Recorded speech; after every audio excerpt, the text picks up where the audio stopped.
Hey guys, sorry about that. My camera was doing weird things and I had to restart my computer. But hey, Aloha Friday. I hope you guys are doing great and you have a fun weekend plans ahead for you. So if you're new, welcome. Don't forget to like, subscribe, share, and comment. Oh, by the way, this is BOMISpirit, which you already know anyway, just because you're here, right? So for the way this works, if you are not used to my content or at least Aloha Friday lives, this is what we do like every Friday. We just kind of hang out, we connect, we do some channel messages, we pull cards as well. So you can kind of treat the messages as like a current check-in, even if you're catching this like well after we've recorded, or a weekend, check-in if you want to, or if you just want to come and hang out. I'm gonna try to not be on here too long today. I can feel how much my energy just needs to be like in a bubble. But I wanted to come on and connect with you guys and give you guys some messages that could help you around this time. Not to mention, we do have the full moon in Scorpio coming up on the 12th. And also tomorrow, Mercury moves into Taurus. So a lot of us are probably already starting to feel some of that full moon energy. Um, Before I get carried away, let me catch up on the comments really quickly. Hey guys, hello. Weird, frustrating week. Yeah, yeah, yeah. Yeah, all that funky fixed energy too. Aloha, everyone. The political situation was difficult this week. Yeah, I haven't let myself like dive into it yet because like I don't. There's something about it that just feels like it's a lot of energy and like what is going on in that whole situation. So I'm giving myself until after the full moon Scorpio to like actually read more about what's going on in that situation. Hope you and Clyde are well. Clyde's on a scale from 1 to 10, where 10 is like he is the epitome of happiness and health, and 1 being like, "Oh my god, like I'm about to lose him." He's like a 5. He's like a 5 today. But I mean, considering, I think that's not too bad. And I'm doing okay. I just like I said, I can feel where the energy is like wanting to take me, just like my own energy and just like the flow of things around me, and it's definitely like a bubble. And it's a little intense, but that's actually something I want to speak about before we get into pulling cards and things of that nature. So actually, I'm gonna do a little timestamp for that. Also, if you're new, a lot of times they'll have me open with a topic. When I say they, I mean spirit. Spirit, my spirit team. And sometimes it's a lot to talk about. Sometimes it's just a little short and sweet. And what they wanted me to mention, especially with the full moon Scorpio coming up, that to remember, how do I want to say this?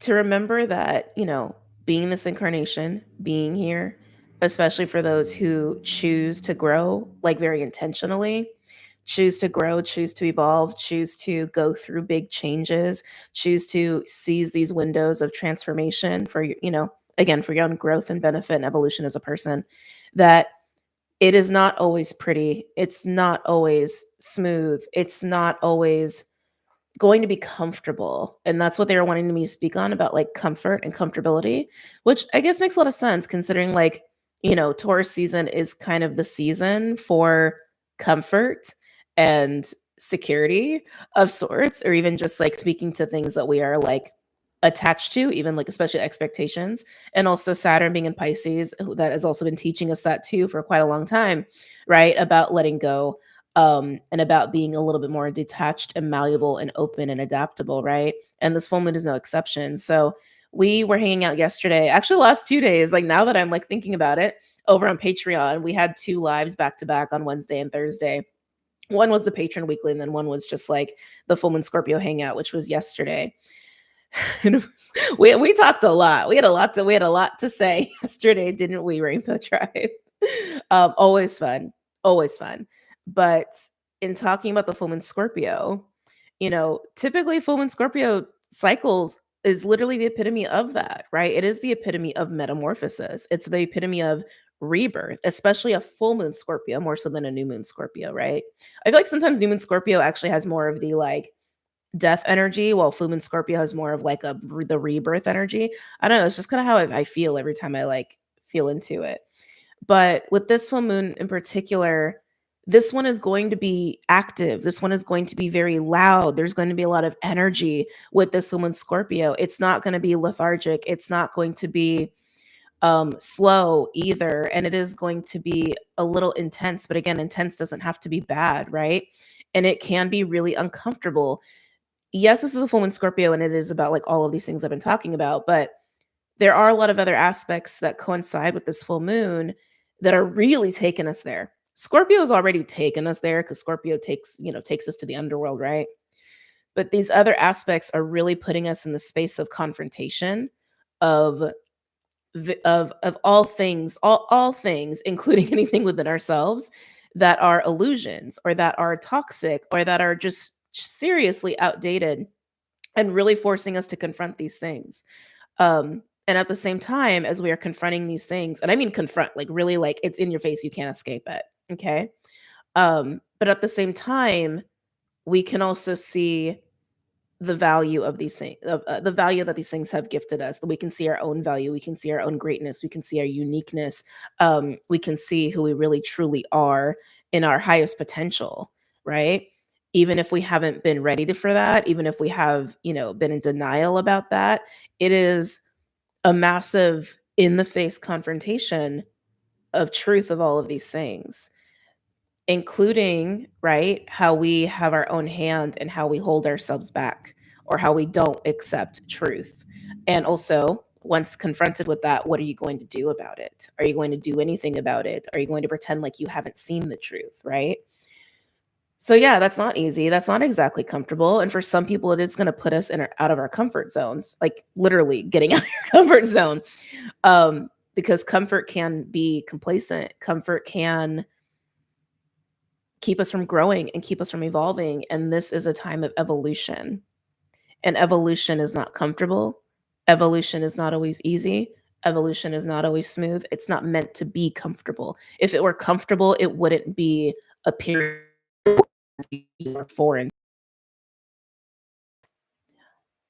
If you are struggling, oh, it's giving me an error message. I hope you guys can like, okay, it went away.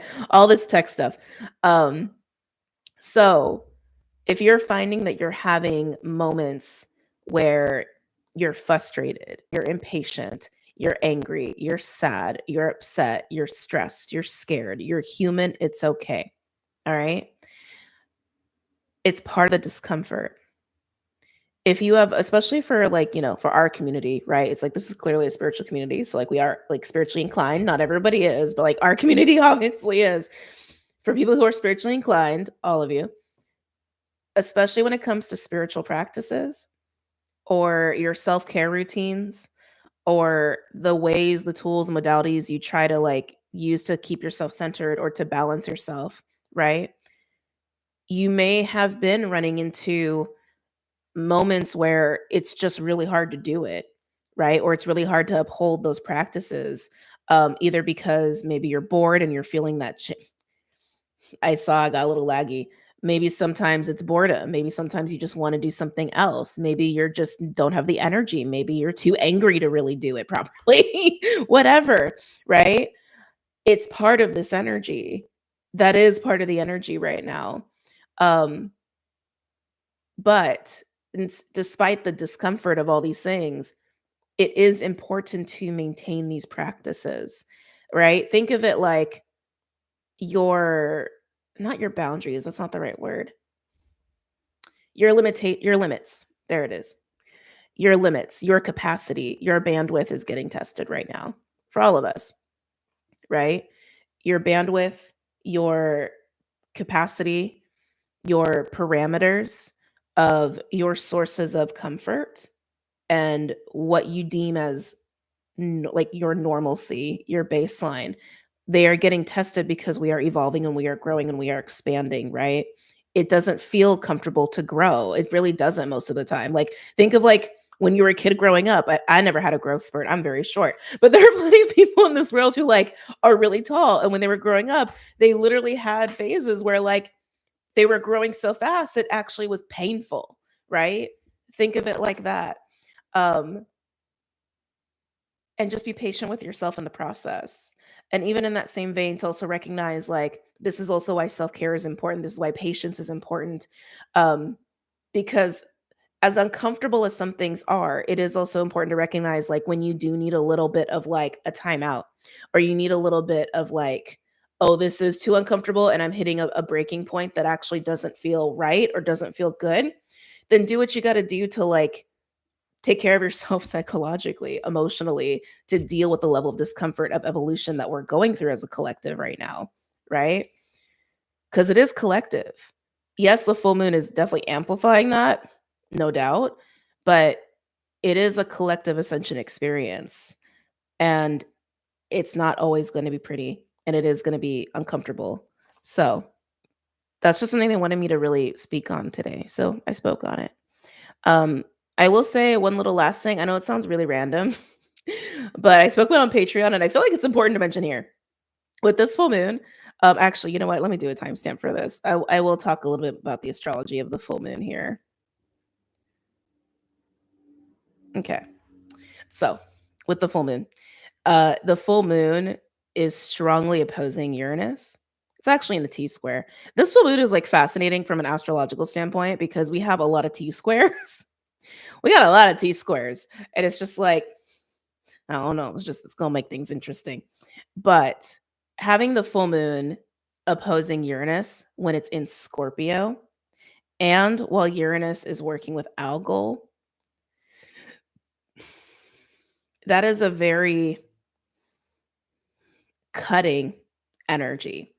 And what I mean by that is like it's confrontational, it's direct, it can be abrasive, it can be sharp. And what I mean by cutting is this is a full moon of cutting away cycles, of cutting the heads off of our metaphorical demons. That is what this is. That's what this full moon is about. And it's like I know it sounds all serious and stuff, but that's what it is. I know I'm like losing people. I'm like watching the numbers. We've lost like 60 people in the last like 2 minutes talking about this. And I know people like I get it. 'Cause they're like people want to like talk about sunshine and rainbows all the time. I get it. I totally get it. But this is very real energy of what we are experiencing. And it is important to talk about it. And it's important to be honest about it. I am not the person to come to if you want sunshine, rainbows, unicorns, and chocolate chip cookies all day in your readings. Like, I am not the person for that. I just keep it real. All right. Anyway, I needed to vent a little bit. um, so just keep that in mind. The cutting energy, be cautious if you are engaging in anything physically that, has a risk factor of injury. It's not meant to scare you. I'm just highlighting this because this is something I was feeling. This is something I was sensing. And it was bringing me back to the full moon Scorpio eclipse that was like 3 years ago. And like almost to the day, I meant to look up the date and I forgot. But I had a couple pictures come up on my phone, like, like the little cloud systems are like, oh, 3 years ago you were here or whatever. And the pictures that came up, I was like, shit, it almost is exactly to the day. Oh no, in May. Maybe was it a Taurus eclipse? I thought it was. Okay, now I gotta know. Now I gotta know. Just give me a minute. just, let me just look this up. I swore it was a Scorpio one. Cause like everyone I knew at that time, like went through some sort of really crazy, unexpected, like loss or injury of some kind around that time. Wait, is this okay? And I know it was in May. Oh, it was Taurus. Wait, no, it was Scorpio. Oh, wait a minute. No, it was Scorpio. It was Scorpio. May 16th. May 16th of 2022. The full moon lunar total eclipse in Scorpio at 25 degrees. Okay. I knew I wasn't crazy. Okay. So May 16th, 2022. That was also right around Mother's Day, right? This woman's also around Mother's Day. But that one was an eclipse. And actually, see, this is like I can't help myself. I'm like, let me look at the chart. Let me look, let me look at that while I'm live. Okay, if it was at 25 degrees, let me see here. Ooh, it was sextile Pluto in Capricorn. Oh, that's intense. Okay, so it was okay. Okay. Thank you. Thank you, Spirit. Okay. So it wasn't strongly aspecting Uranus, but it was very strongly aspecting Pluto, which, I mean, Pluto is scorpionic energy, but Uranus working with Algol, Algol has an ecliptic energy. It's actually really fascinating. So Algol is actually a cluster of stars. It's not a single star. It's like, it's a whole verbiage thing in fixed star world. But anyway, and 2 out of 3 of them, actually, the way that they like orbit and move with each other, create eclipses very regularly. So the nature, the energy of Algol has an ecliptic vibe to it, which also I think like speaks to the volatility that we associate with Algol, and like the decapitation, the death, the violence, the carnage that we associate with Algol. And with it working with Uranus, the activator, the awakener, also has a little bit of its own violent energy, right? Also helps us with breakthroughs, especially in a time like this. I just was getting that, like, when it comes to the physical body, to just be mindful of potential accidents or injury, specifically to the face or to the eyes. So again, I'm not saying to be scared. I don't think any freaky thing is going to happen. I don't think anything freaky is going to happen. It's just like, if you're going to be doing something that you don't normally do, that is actually dangerous to the face or the eyes, maybe just put it off for a week, right? Or maybe just make sure you got all your extra safety gear on and be extra cautious. It's not a thing to scare you. It's just something I was sensing. Um, yeah, so just wanted to mention that really quickly. Anyways, let's see. Full moon in Scorpio has been effing with me all the time. Let's see. I am feeling it currently, June. I believe it was the Taurus Scorpio nodes then. Yeah, that's what makes an eclipse.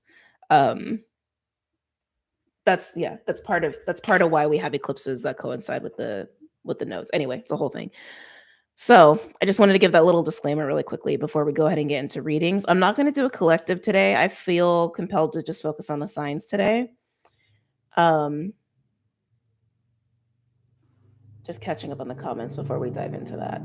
By the way, happy birthday, Tauruses. Any Tauruses watching? Let's see. Yeah. But yeah, if I have the bandwidth, I will do a full moon Scorpio video for YouTube. But like I said, I did the hangout already on Patreon, and it just depends if I have bandwidth or not, because I also have personal readings that I need to catch up on over the weekend. So if you haven't received your reading yet, just allow me, it says in the description, to allow 72 hours for me to get your readings to you. Yes. Okay. All right. So let's go ahead and get into signs. I am doing signs today in our typical format of focusing on the elemental energy and then getting into the individual signs here. Okay. The Hangout Patreon was fire. We did a lot of tangent talking, which I love. I live for it. I mean, like, it is a sleepover vibe kind of hangout. I don't remember everything we talked about because we got into such like out there topics as we do. But it was good. It was a fun time. Okay.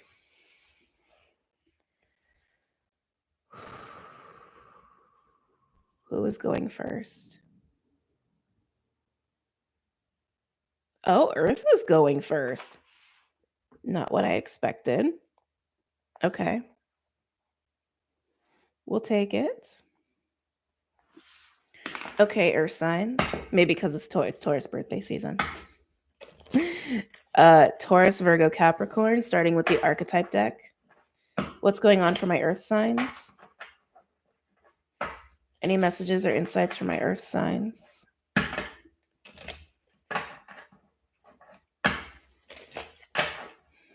Gold instruments are coming up. It's very random channeling there. Some of you guys could be musicians, obviously, but it's like interesting. They're highlighting like gold instruments. I'm like, okay. We'll see if that like ties into anything in your reading here. Any messages or insights from my Earth signs? Taurus, Virgo, Capricorn. I'm hearing the word explore. Exploring.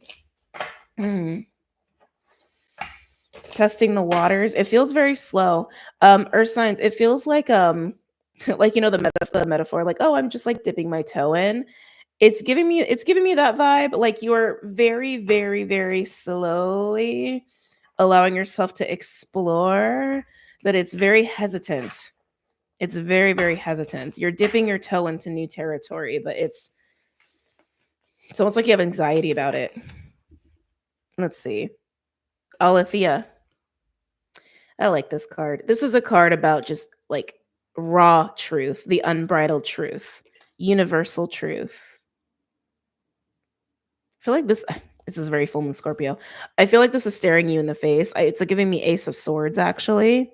I want to say you've had an epiphany about something, and I think this epiphany has prompted you to try something new or to test the waters, if you will. They want to say test the waters. So I'll just stick with that metaphor because that's what they want to say it. How they want me to say it, Lord have mercy.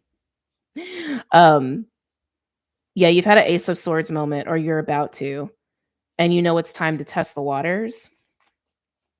You're doing it one toe at a time, or signs, that's for sure. Interesting. Sustainer. You're getting out of this energy, which is so your energy, or signs, right? That is so your energy. Interesting. We have forest at the bottom as well. So sustainer is like literally how it sounds. It's the energy that we get into when we are maintaining like things, maintaining daily life, keeping something alive, keeping something going, keeping ourselves going. It is the routine and the care and everything you must do to keep stuff intact. And you're having a realization about how you sustain. And I want to say that you need to get out of this energy, actually, or almost like whatever, there may be something that you have been keeping alive. I'm hearing resuscitating that you've been keeping alive that you really shouldn't be anymore. And you can't deny it. You can't deny it. Feels so, I just, the level of hesitancy, trepidation is a word that's coming through too. Yeah. Because it's what you're used to. It's like it's you doing you. This is a very earthy thing to do, or earthy way of being is what I should say. But it's time to get out of that sustainer energy. It could also be a need to reevaluate how you sustain, the way you go about it. Ah! I swear this happens almost every video where a card lands on my candle. Just like, it's the flame card. Yeah. So the flame card feels like the first little, like, okay, I'll test the waters, I'll test the waters, I'll test the waters. And it's through the flame, which to me is like the sacred flame, where it's inspiration, intrigue. I could just feel it though. You're like, it's like that's how it feels. I'm feeling this like stiffness. I'm feeling this kind of like stiff rigidity of like, I know I should. I don't. It's yeah. You're not loving this. You're not running towards this. You're very, very, very slowly trying to follow it, but I can feel how rigid you feel around it. But with the flame being here, it is kind of like having the Ace of Wands. So when we pull tarot cards, I wouldn't be surprised when we get into the signs if we're going to get Ace of Swords and Ace of Wands for at least one of you guys. This is also the promise of something like exciting is also what I'm getting to. That again, that Ace of Wands energy. I feel like you're not fully believing it though. I feel like you're not like, I think this is also why you're so hesitant. It's like, you know, something in you knows, but you're not fully feeling it. A part of you knows, but you're not fully feeling it. Interesting. Okay, let's get into Taurus. We'll do 24 minutes. Taurus, you're going to get unicorns. You're getting unicorns today. Okay.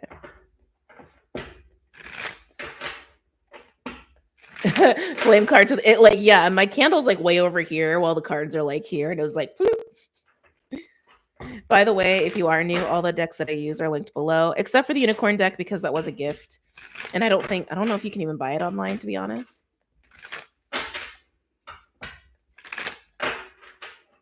Recently slayed some of Peps. Yes. All right, ultralight beam. Love it. That's also what we were speaking about yesterday in the Full Moon Scorpio hangout. Like these things that we are severing, that we are breaking, that we're cutting away. they like Apep was coming through to like symbolize these things. And if you don't know who Apep is, what Apep is, you can always Google. Apep is tied to Egyptian mythology. Apep is basically like the symbol of illusions, the symbol of fears, and the symbol of like all of the things that plague us in our human psyche and energy, that keeps us from being able to enjoy and be centered and be peaceful and have clarity and all that stuff. Okay. Holds us back. All right, Taurus. What's going on for my Taurians? Any messages or insights for Taurus? Let's see. You got 2 cards here. Oh, you got 3 cards. Yeah, that's kind of what I was feeling. Love it. So we do have the world. We do have the world. Beautiful. This is the okay, I need to test the waters. I need to get out of my comfort zone. But look at how you're feeling about it, Taurus. The 9 of Swords and the 7 of Swords with the 2 of Swords there. You are tore up about this in the mental space. You got anxiety. I almost want to say some of you maybe may even be having like a little bit of panic attacks or trouble sleeping or like nightmares or things could be coming through in your dreams to highlight how you're feeling about all this here, right? Because I'm getting nightmares. I'm getting nightmares for some of you, or really unpleasant sleep time experiences, especially with that 7 of Swords right on the 9. But yeah, this is how you're feeling. You do not feel good. You're scared. You're freaked out. You're worried you're going to F it up. You're worried you're going to make a mistake. You're worried that am I thinking about this clearly? I don't know if I'm thinking about this clearly. I think I know what I know, but my God, what does that mean to move this way, to move that way? What decisions do I have to make? Some of you may be finding that you're making a lot of decisions around this time. Even well into June is what I'm getting to, even well into June. But the world being here, it is basic. This is totally the full moon Scorpio energy. This card, this is Saturn. This is also fixed energy for those who are not familiar with tarot, but the world comes in when massive life changes are going on. Massive. Or closing cycles or closing lessons. Life is changing in a very big way for you, Taurus. And I'll be honest, Taurus, you have free will here. We all have free will, right? But there's something about this that feels like you are being pushed into a corner here a little bit to see that this is happening. You may even have a tower moment that almost forces you to throw yourself into the water that you're trying to test out. Take your time if it feels right for you, obviously, but I'm getting a little bit of that feeling. Some of you, as you're trying to test the waters, Spirit may come and throw you in. Okay, just saying. But where this is leading you is the flame, the Ace of Wands, the sacred flame, a sense of purpose even, but it's excitement and it's new energy. I want to say it may even revitalize you a little bit. But you're not, I can feel it. You don't trust it. You don't totally trust that. Let's pull a couple other cards here. Ooh, anything else going on for Taurus? For Taurus's highest good.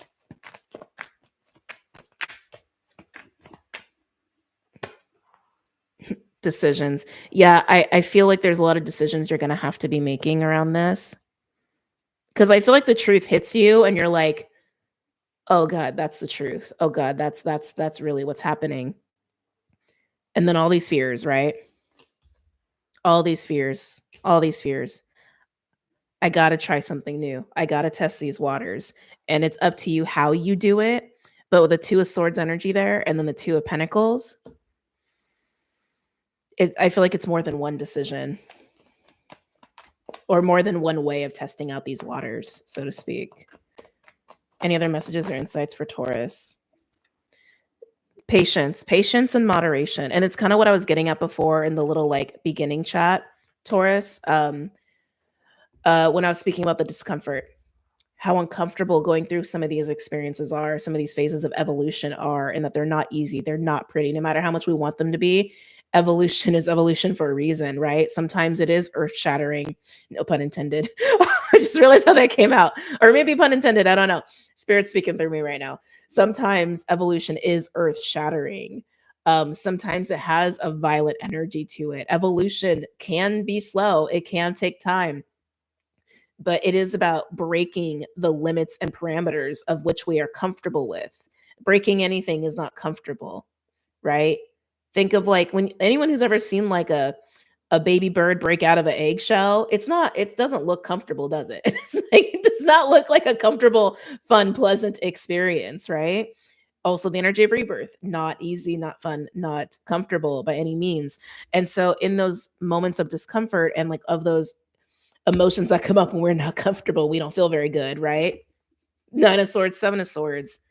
It is important to practice discernment of when you do need to lean into softer TLC kind of energy with the level of discomfort you're experiencing, right? It's like no matter how difficult life is or what evolution we're going through, it's like we don't have to lose our minds, right? Is kind of what I'm getting at, right? We don't have to let it get so bad of where we're like, okay, this is just how it is. I just got to be here. It's like, no, no, no, no. You have control over like how much TLC you give yourself, how much of a break you give yourself, moderation, balance. This is also why self care is important. This is also why having those practices of balance and harmonizing is important, even when it's hard to do them, even when we get sick of them, or we just feel too sick to do them, or too tired, or whatever. They do always bring us back. And we need to recognize when we need to be brought back into some like comfortable place, right? Because that eases the discomfort, that eases the fear, and then we can start moving through this evolution in a much more balanced way. But it's like you got to practice your discernment about that. But that's what I'm getting here. It's like give yourself a little grace here, okay? One final card, and then we will move on to Virgo. One final card for Taurus. Yeah, right? Soothe. Soothe. Some of you are learning to mother yourself, which is also really beautiful. Queen of Cups is mother energy, right? Forgiveness is a thing here too, which is interesting. Some of you guys may feel like you need to forgive something, maybe yourself, maybe just yourself, or even someone else. Because whatever you are being asked to test the waters about, you're also leaving something behind. You are letting something not be a thing anymore, whether it's how you sustain or something you have been sustaining. And whatever it is, it has brought a lot of comfort. It's very familiar to you. It's like, yeah, it's kind of giving me that vibe of like being a kid and like, I don't know, you outgrow your security blanket or something, or like your favorite toy it finally gives, and your parent is like, it's going in the trash, and it's just like, no, or it's just there's a little bit of mothering yourself here, which I think is great. It's more like nourishing yourself, nurture versus sustain. This little masculine energy will help you in this. Okay. All right. Let's move on to Virgo.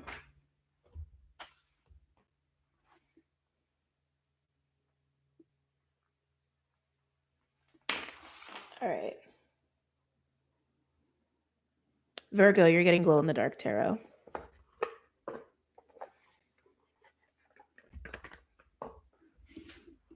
All right, what's going on for my Virgos? Any messages or insights for Virgo? For Virgo's highest good. I'm getting quite a few things. Getting a lot of writing going on. Some of you guys could be feeling called to writing at this time. Some of you guys are trying to like, oh, interesting. This could be you or this could be someone else. Crafting a message. Like literally that's how it just came through. Crafting a message. So maybe you're trying to tell somebody something, or maybe you're even applying for a job and you're spending a lot of time like, is this the right way to say it? You're going over it, you're editing. It's like you're really taking your time with it. This could again also be someone you know. Some of you guys are doing that. Minimizing. Some of you guys are getting rid of stuff. Some of you guys are getting ready to shift your lifestyle. Oh, interesting. Okay. Some of you guys are getting ready to shift your lifestyle. You need to purge. You need to get rid of things to do this lifestyle. Maybe you're thinking about van life. Maybe you're thinking about just like tiny home situation, or to be on the move easy. It's like, I'm just getting this feeling of like getting rid of possessions. Also very full moon Scorpio too. Any other messages or insights for Virgo? I keep getting this like crafting the message, crafting the message, crafting the message. Now, Virgos, we all have a shadow, right? We all got a little shadow. You may be overworking this a little too much. Just maybe, I don't know. Maybe ask yourself if you're overworking it. Maybe just a little bit. Virgos, any messages or insights for Virgos? I feel like, okay, yeah, Virgos, the lifestyle thing is coming back in here. You're about to take a leap of faith on your lifestyle. Oh, the anxiety / excitement. I can tell you're like, oh shit, I'm gonna do this. Maybe you're also thinking about leaving leaving, your country or your home, because it feels like some of you, this is a big lifestyle shift. Big. Like some of you, it's like going from a very like traditional like home to like van life, for example, or like leaving your home state or home country and going to another state or another country. It feels like a big lifestyle shift, and something about it feels risky. And it is. I'm like, I keep wanting to do this, and it's this feeling of like, oh my god, I'm really gonna do this. Oh shit, I'm really gonna do this. But I want to say you feel called to. For those like who that applies to, you feel called to do this, and it feels like one of those moments where like it's right in your spirit, no matter how scary it is. Ooh, some of you guys are gonna buy property. Ooh, Wheel of Fortune. The Winds of Change. This is my Winds of Change card. Oh, Three of Swords at the bottom. Is that the Ace of Wands? Oh, I thought it was the Ace of Wands. But the Knight who holds the Ace of Wands. Interesting. I feel like this is discomfort. I don't feel pain here with you. I feel like this is the like kind of energy that I'm feeling with you. There's anxiety here. There's anxiety. And it's like, it's so much in the heart. I keep wanting to hold my chest in your energy. Again, I don't feel like it's pain. I feel like it's excitement and just anxiousness, but there's something, you're acting from the heart. You absolutely are. So it's just a lot going on in the chest. But Wheel of Fortune, Winds of Change are here. Things are changing. There's no denying it. The way this comes through for you, it may be through like an Ace of Swords moment, like a clarity moment, like how I was getting with Taurus. Some of you, it's going to come that way. Some of you, it's going to be an opportunity that presents itself and you're just going to feel it. Some of you, this is the moment you've been waiting for. Like you've been anticipating a shift, or you've been anticipating like an invitation of sorts, cosmically, I'm going to say. And it's finally here. And you're like, oh, yes. Like I see it. I feel it. It's right in my spirit. That keeps wanting to be said. It's right in my spirit. It feels like an invitation to exit and to enter into something else is what it feels like. Again, some of you, this may just be an Ace of Swords moment. Anything else for Virgo? It's a leap, though. I'm sure. We'll see if the full card comes out. There's something that is scary about it, but you're more excited than scared because you can feel how right it feels in your body. Yeah, I want to say it's actually coming with immense clarity. Am I taking any of these? No. Yeah, that's too many. It's like 8 cards. Thank you. There's that Ace of Swords. Yeah, it's just so clear. Look at that. 2 of Pentacles, Hierophant, and the Ace of Swords. You are having an Ace of Swords moment. Even if it's an invitation, the Ace of Swords moment is, it's right in my spirit. It's right in my soul with the Hierophant. Hierophant can be about like contracts and obligations and institutions, right? Faith. But it also does speak to ethics and values and morals, right? Our personal belief system. And that's what I'm getting with you. It's like this this Ace of Swords moment you're having of, oh, this is it. This is it. Yes, you have to make a decision here with the 2 of Pentacles, but I want to say it actually fits your values. It's aligned to your values. It's aligned to what you believe in. Some of you will definitely have to make some changes with some contracts and certain responsibilities I'm getting that you have. Some of you, this is to a job. Some of you, this is to people, right? Some of you, this is to a home. Like I keep getting big lifestyle change with you, which is like exciting. If any of you are doing van life, like kudos to you. I think that's very cool for people who do it. I wanted to do that years ago, but I did not have the funds for it. So I don't know, just, interesting. But anyway, yeah, so that's what I'm getting with you. What else for Virgo? Yeah, you're definitely gonna have to like make room. Make room, getting rid of your shit. See, like, even as I'm getting deeper into it, like, yeah, it's scary, but like it's exciting. Yeah. You're like, oh shit. Three swords and the seven of pentacles. That's just the oh shit moment. Oh shit, this is it, and I'm really gonna do this. And you are a part of you is uncomfortable, but again, I feel like you're more excited than anything. And it's just you getting mentally ready um to do what you got to do. Okay. Any other final cards? Actually, can we clarify the Wheel of Fortune? Can we get more clarity on the Wheel of Fortune here for Virgo? And then we'll move into Capricorn.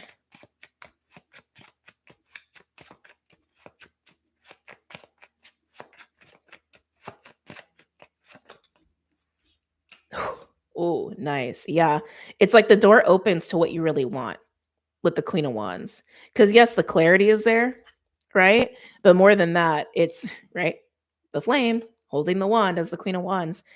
When the winds of change come in, you have this Ace of Swords moment, but it's also that recognition of like, oh, this is aligned to my values and this is aligned to my personal desire. This is what I want. Some of you are going to feel empowered by this change.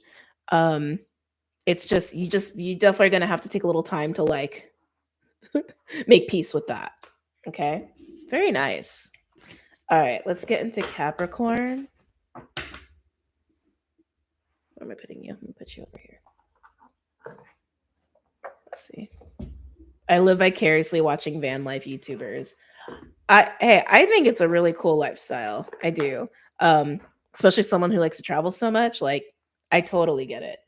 I mean, obviously, like, no lifestyle is perfect. While I didn't have the funds to do it, I also just didn't feel totally safe, you know, diving into a lifestyle like that. Just after like researching, right? Because like when I was like really thinking about it, like I was really researching and trying to find like basically commentary and also just content of like, the realities that like aren't really talked about with van life and just like the things that do happen and things you got to worry about. And with any lifestyle there's caveats, right? um if I weren't alone doing it, I would definitely have been more serious about trying to figure out how to make it happen. Anyway, okay. Not like you need to know my life, but just sharing. Okay, Capricorn. What's going on for my Cappies? Messages or insights for Capricorn. For Capricorn's highest good. What's going on for my Capricorns? This is weird. I'm getting something about like sheep herding. Maybe some of you heard sheep. That is a thing. I feel like it's more about like the, that like kind of activity of like what it is to like gather, trying to control, maybe. This is interesting. Trying to lead, maybe. Trying to manage, maybe not. Oh, maybe try not to let something run away from you or get away from you or get off the rails. But it's interesting they wanted to say it that way, like like the sheep herding scenario. Okay. Any messages or insights for Capricorn? I'm feeling it's more about like not letting something run away from you or get out of your hands or like lose control of a situation. Or allow something to fall into a state of disarray or chaos is what I'm getting. Yeah, like they're like, yeah, okay. Capricorns, I feel like some of you have been struggling with trying to keep your hands on the reins of a situation in your life. So I mean, this could be work. Obviously, it could also just be your kids. I'm not a parent, but like we've all seen parents have to run after their kids and wrangle them up, right? Any messages or insights for Capricorn? For Capricorn's highest good.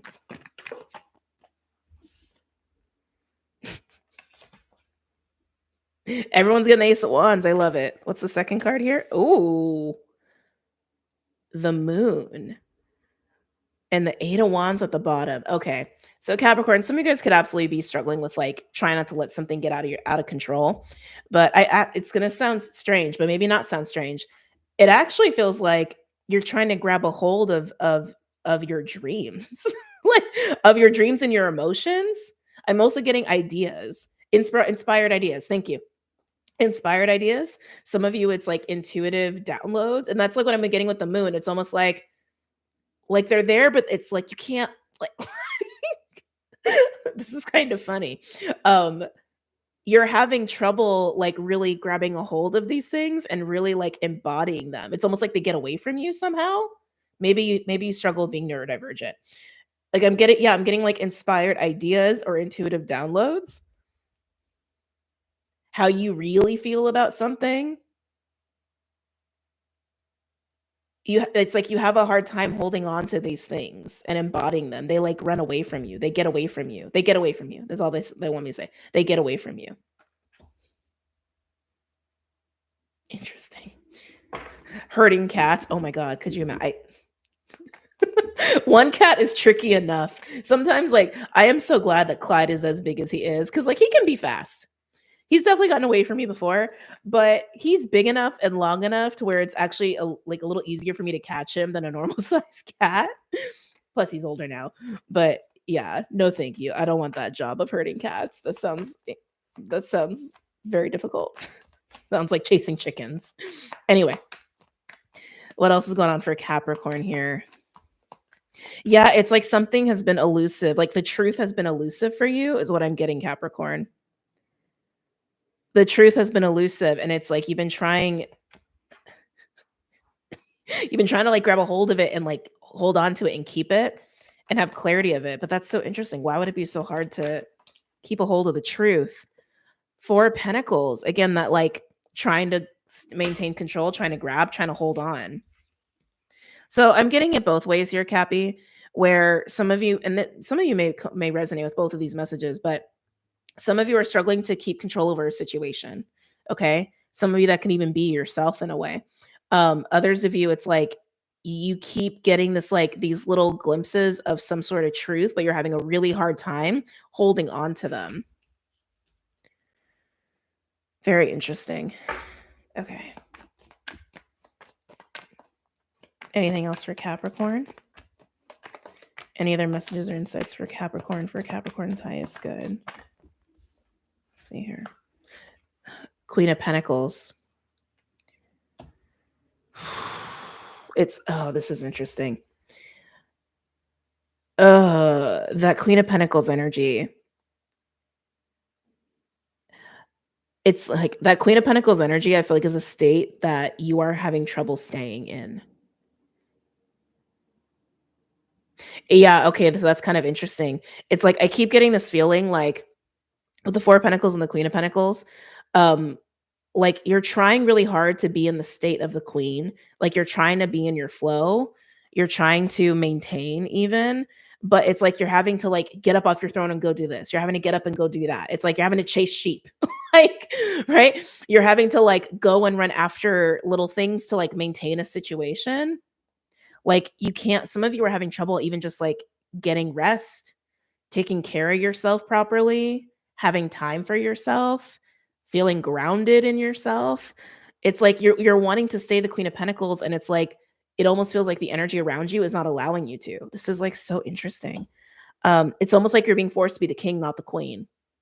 I feel like you're being forced to be very active and to like chase sheep, chase fires that you got to put out. Like that's kind of what I'm getting here. And I'm getting it's also distracting. So then it's like you come back to your throne and you're like, wait, what was I thinking? Wait, how was I seeing this before? Wait. Okay, so like, okay, full circle. It's coming. Okay, now I get it. Now I get what we're getting these like weird messages for you. Yeah, it's like you're trying to stay centered and do your thing and be clear, and then you keep getting like pulled away. You keep getting like pulled out of your center, off of your throne, because like life is beckoning you for whatever, right? Because you got to chase sheep, maybe chase kids, maybe got to put out fires here and there, metaphorically speaking, and then you come back and you're like, where the fuck was I? Again, you could be neurodivergent. God, that's frustrating. Can I get another card for Capricorn? I want to get like advice for you because that doesn't feel very fair. I know life ain't fair, but like if you are sitting in some sort of clarity, and it's like, I feel like clarity is always important, right? It's almost like that Ace of Wands. The clarity is almost like showing you the Ace of Wands, but then pull here, right?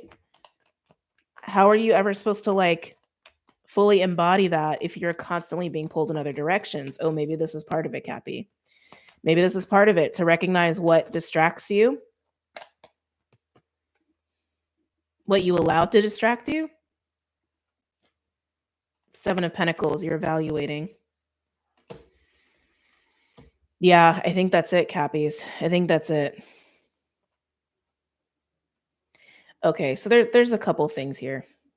One, definitely try to recognize what is distracting and pulling your attention, pulling your focus. And are some of those things even necessary? One, right? Because some of them, they may literally be just pure distraction, right?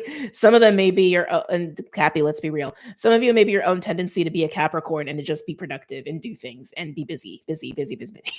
Let's just be real about it, okay? The other thing is, these things that are getting your attention, if they are necessary, interesting. The Six of Cups came out, and then Judgment. Patterns, recognize your patterns. And also relationships as well. Karmic lessons there, all right? But also, if some of these things are necessary, is there a different routine? Is there a different like repriority list you can have so that it doesn't turn into, oh, I just got in my throne. Oh, I gotta go to this. I gotta go to that. Da, da, da, da. And then you try to come back and you're all like kerfluffled. Like, is there a better system? Is there a better routine? Are there better habits? Are there better patterns? Or ordering, or a different order of your priorities, so that you don't have to run down and chase down fires, so that you don't have to herd sheep, that like things are taken care of in a way where you can truly sit in that Queen of Pentacles energy, so you can actually receive. Cappies, so you can actually receive. Lots of messages in your reading here. There's a different way, Cappies. There's a different way. One, there's a different way, and also some of these things are pure distraction. And some of you, let's just be real about it. Let's just go there. Some of you, these things, you're doing it just for the sake of doing, and they're not actually important. And maybe that's a coping mechanism. Maybe you're coping for something, right? But Cappies, you keep trying to get in the state of receiving, and it's like you don't know how to really make room for it or prioritize it or even honor it. That's what's coming. That's what's coming through here. Again, look at that. Judgment and Six of Cups. Yeah, especially if like there's like people in this, like family and kids, like obviously they are priorities. Obviously they're important, right? But we can always have those conversations about those dynamics so that we actually do have the space to receive, right? It's not saying that you're not going to care about your partner or your family or your kids. It's not about that. It is just about a shift of priorities is really what it is, and a shift of dynamics so that you can break these patterns. Okay. Okay, let's move on to another element here.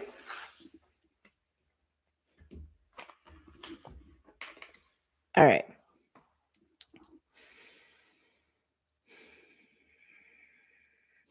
Okay. All right. We'll go with fire. Fire's like, why weren't we first? I could feel that just a little bit. Not all of you. Just felt it a little bit. Okay. Fire signs. What's going on for my fire signs? Aries, Leo, Sagittarius. They're immediately showing me a giraffe. Immediately. Okay. Interesting. Feel like fire signs. I feel like you're playing strategist right now. I feel like you're trying to see 20 steps ahead of you. You could just be in planning mode. You could just be in emperor mode.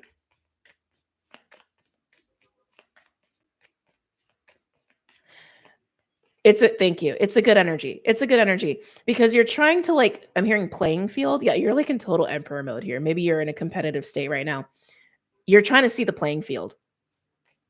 so that you can actually plan your moves ahead. But I feel like you're trying to stay very grounded while you're doing it. Like you're trying to stay very present while you are trying to look forward and project into the future a little bit. But I'm getting the word playing field very specifically. You're watching the playing field, you're gauging the playing field. Anything else for my fire signs? Aries, Leo, Sag. I'm getting a, I don't even know how to describe that. Okay, a couple of things. Sorry, my eyes are like itchy. They've been super itchy lately. I just think it's allergies. Um, so a couple things. I'm getting something about Neptune. And I don't think the planet. I think literally the deity of Neptune. Because they showed me a trident. I was like, well, that's very specific. And I'm also getting this feeling of like penetration. Take that for what you will. We're all adults here. Apocalypsis.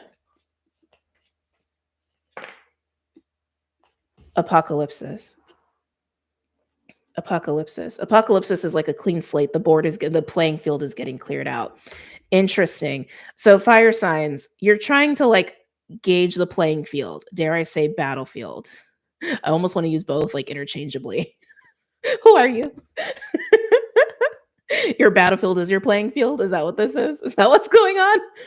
Something about it is getting cleared out. So it's like you're examining it, you're trying to see what's going on, you're trying to plan ahead. And I'm not going to say it doesn't matter, but it's like, when they say like, oh, men plan and God laughs. It kind of has that vibe a little bit. Like you're planning, you're orchestrating, you're trying to gauge, you're trying to, do your thing. I want to say as an emperor.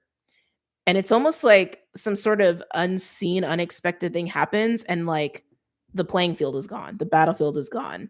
Like what you were planning doesn't matter anymore. That's kind of how it feels. And there's something about Neptune or like the power of that kind of deity that's coming through. They showed me a Triton for a reason. And it's like, I knew it was about Neptune. Some of you may have a connection with Zeus. This is like so specific. Like, is your playing field getting smited? Is a tidal wave coming and blowing out your battlefield? Oh, that's kind of how it feels. Anything else for my fire signs? Aries, Leo, Sag. The village. I feel like that's confirming the message here. The village normally speaks of community, but like, I mean, what is a community if not also just like a field of life, right? Like a defined parameter of like, this is my world and this are the people in my world, right? It feels like something is getting totally like blank slated, washed clean in your life. And I want to say it's your life itself. It could even be like a group that you belong to. This is so specific and interesting. Nicole, thank you for the $9.99. Thank you. Thank you for sharing your gift with us. I'm so appreciative. Thank you. Thank you for the support in return. Thank you. Let's see. Can't even make this shit up. Ocean. I hope there's no tidal waves or tsunamis coming. I really hope not.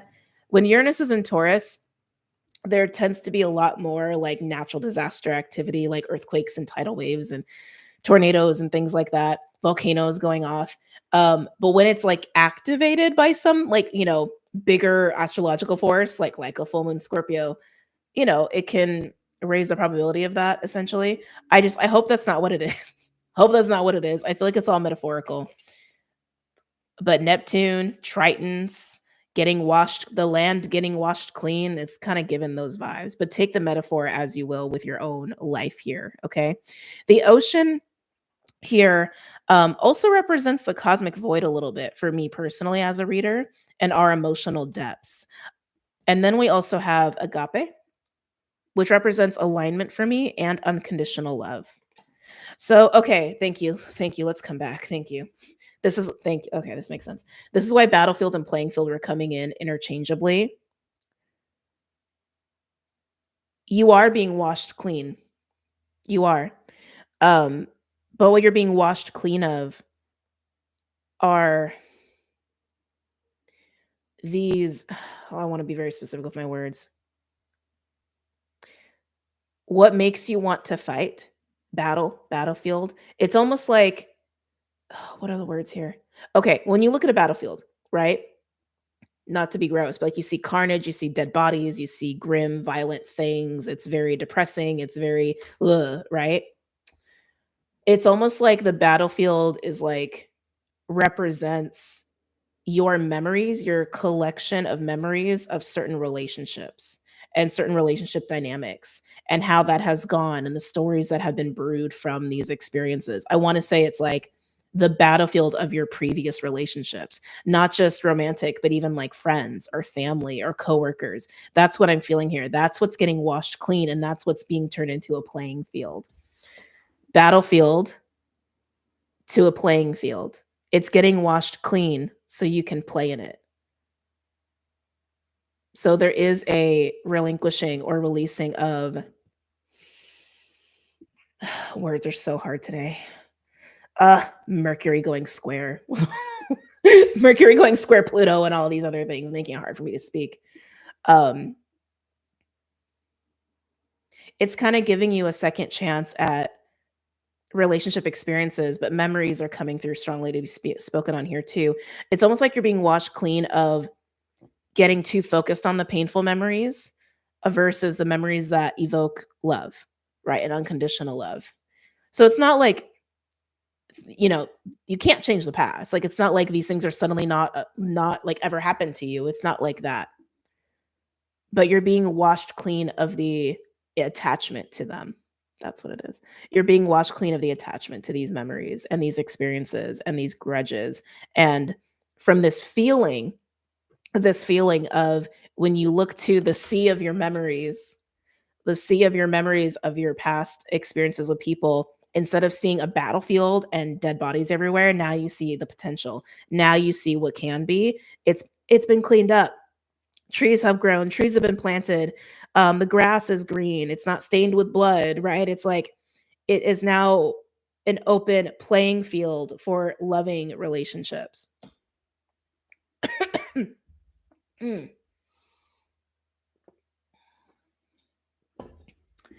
Yeah. Very nice. Oh, all right. Aries, you're going to get glow in the dark tarot here.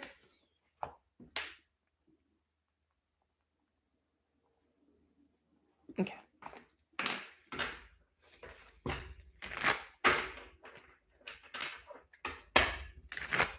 Aries.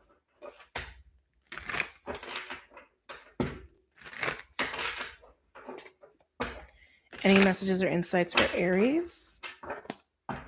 For Aries, highest good.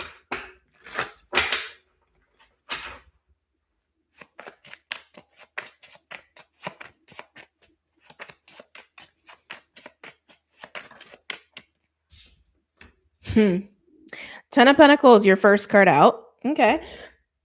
Excuse me. 10 of Pentacles is the legacy card. It has to do with career, household, family, long-term health. All right. So you're looking at the container of your life is also what I call that card.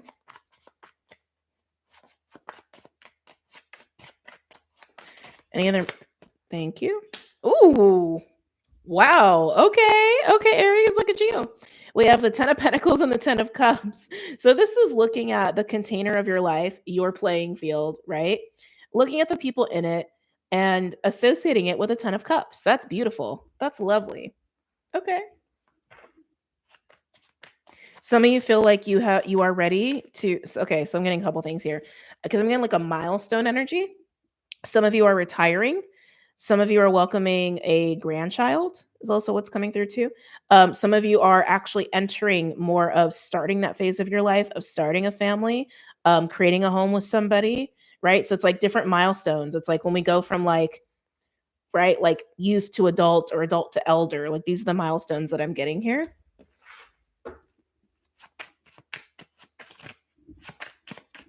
Any other messages or insights for Aries? Let's see here. Yeah. Looking forward to this milestone.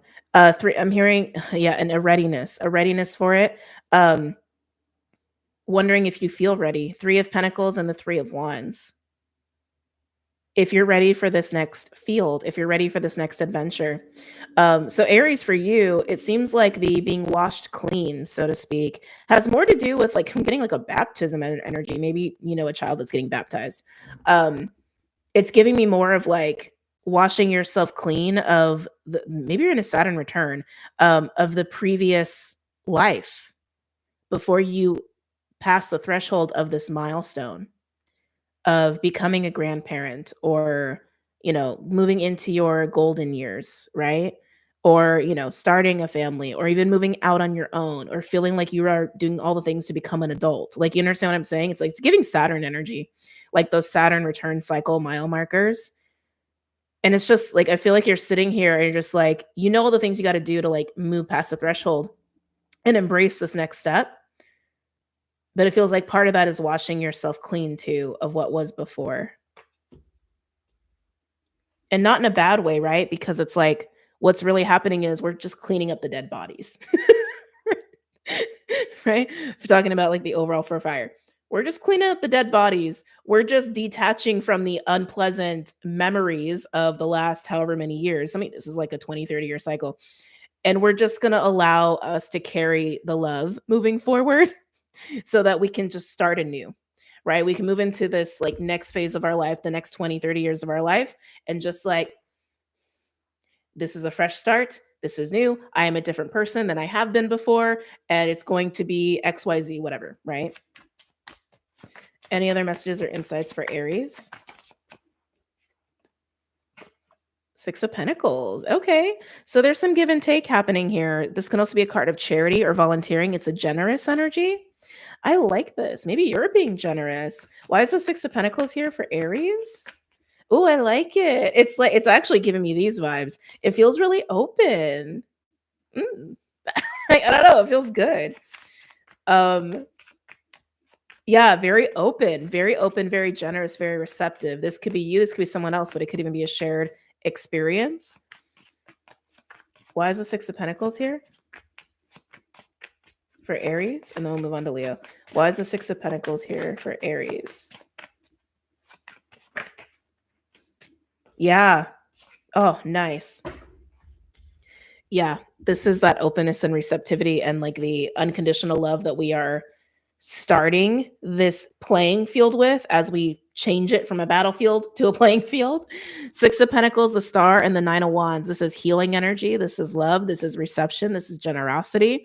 I want to say it's also doing away with the Nine of Wands, the wounded warrior. It's like battle war energy going on. You no longer have to be the Nine of Wands energy. You no longer have to carry the memories of when you had to be in this energy, when you had to be resilient, when you had to push, when you had to fight, when you had to struggle, right? You're not going to carry the attachment to these experiences in this next cycle of yours. Again, I really want to say this for people who are going through like some sort of Saturn like cycle here. Could even be a Jupiter cycle, actually. Yeah, a Saturn cycle or a Jupiter return or a Saturn return cycle is kind of what I'm getting here. But looks beautiful, Aries. Looks very yummy. All right, let's move on to Leo. Leo, you're getting unicorns. They were jumping out for you. All right.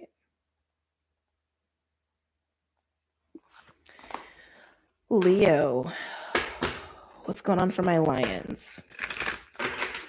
Any messages or insights for Leo? For Leo's highest good?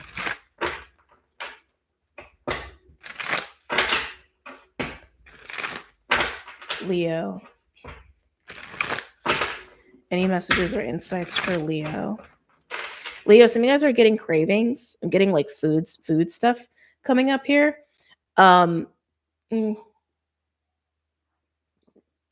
Leos, I feel like some of you guys may be having some inner dialogue with yourself about your food habits or your food cravings. I'm getting a little bit of like a self-judgment, a self-criticism there. Just something to be made aware of. All right, Leo. What's going on for my lions? Any messages or insights for Leo, for Leo's highest good?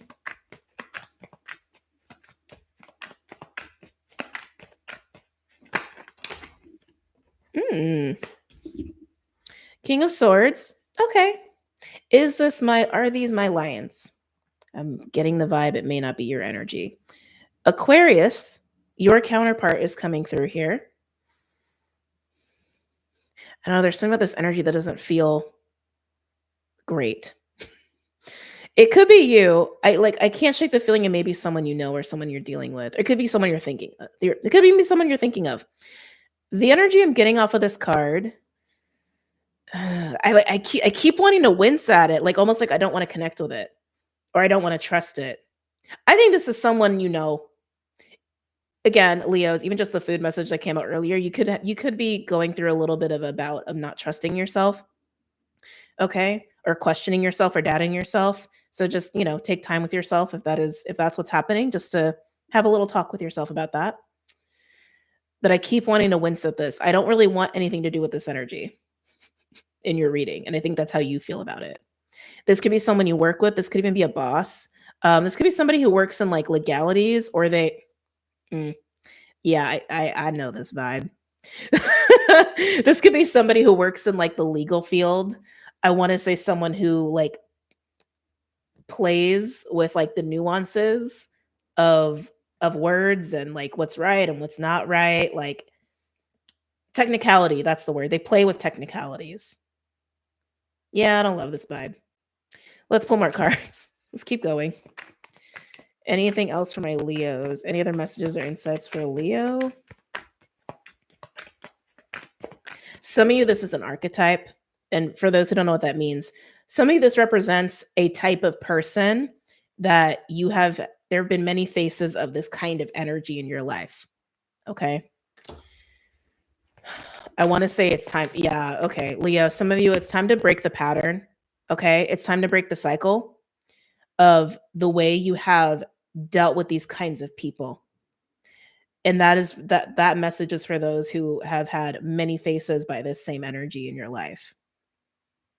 You don't need to play with anyone who likes to play too much with technicalities and plays with the truth and plays with words. It's a little trickstery. And it's not direct. It's like it's an energy that's not connected to their humanity. Right? They're connected to ego very strongly.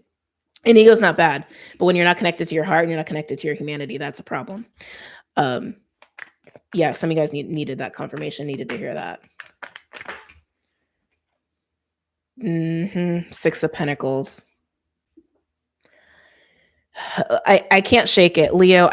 And this is not going to be for all Leos, obviously, but Leo, I feel like this is a little bit of the cosmic energy is just coming up to be like, hey, are you gonna keep doing this? Are you gonna keep doing this? Really? Are you gonna keep entertaining this archetype or these kinds of people? Six of Pentacles, that's a card of like opening for engagement, right? Like to be open for a back and forth. Leo, any messages or insights for Leo? Yeah, look at you. You don't want anything. Look at you. You're like, no. It's like, literally, you're like, that energy makes me wince. I don't want anything to do with it. The cards are saying it. Your energy is saying it. You're like, I'm not looking over there. Nope. I don't want to look over there, but you're not actively doing anything though, Leo. You're not actively doing anything about it. You're just like pretending like it's not happening.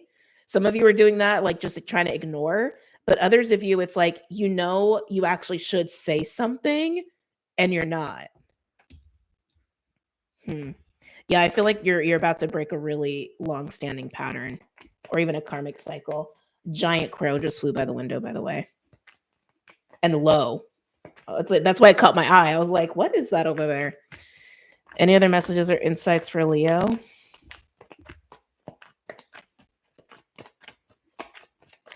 Okay, yeah, Leo, even if this is just about one person, or again, if you're more in the boat of like, this is a pattern, okay? This energy doesn't bring you joy. I feel like this is a taking energy for you. And you know that. I want to say some of you have experienced this over and over and over and over and over and over with different people. And I actually feel like the lesson is like not to embody their energy back to them, maybe even mirroring back to them, but like to say something. This is a person, or these are people who really like to use communication to sway and to influence and to manipulate. And I'm getting like the effect it's had on you, Leo. One, it like takes away your energy. It also makes you kind of sad. It doesn't make you feel happy. It also makes you silent. That's what I'm looking at here at the Four of Cups. These energies make you feel small. These energies make you feel quiet. I feel like this is a mute unicorn in the Four of Cups over here. And I don't know. I just don't like it. I just don't like it for you. Anything else for Leo?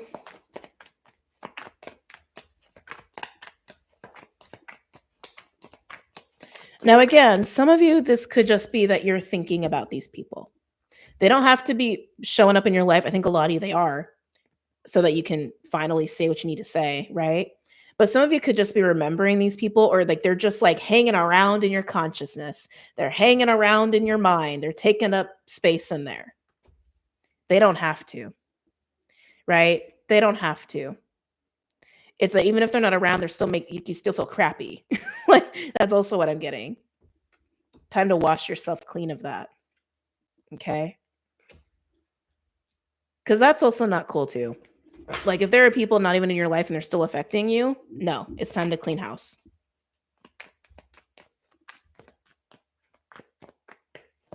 Sorry. Male guy. Any other message? I think someone just used the litter box. Any other messages or insights for Leo?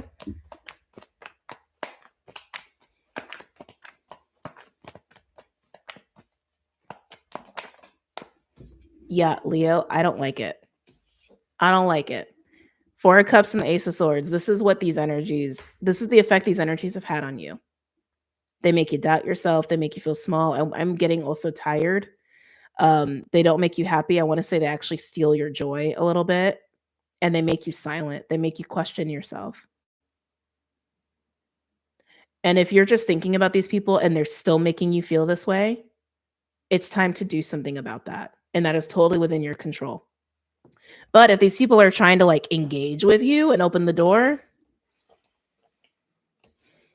you got to say something. It's up to you to say something. Can I get a final card for Leo, please? Please be the Tower or the Wheel or something about breaking through. Can I get a final card for Leo?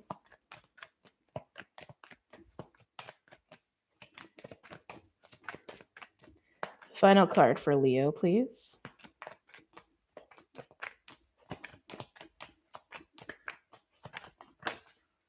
You got two more.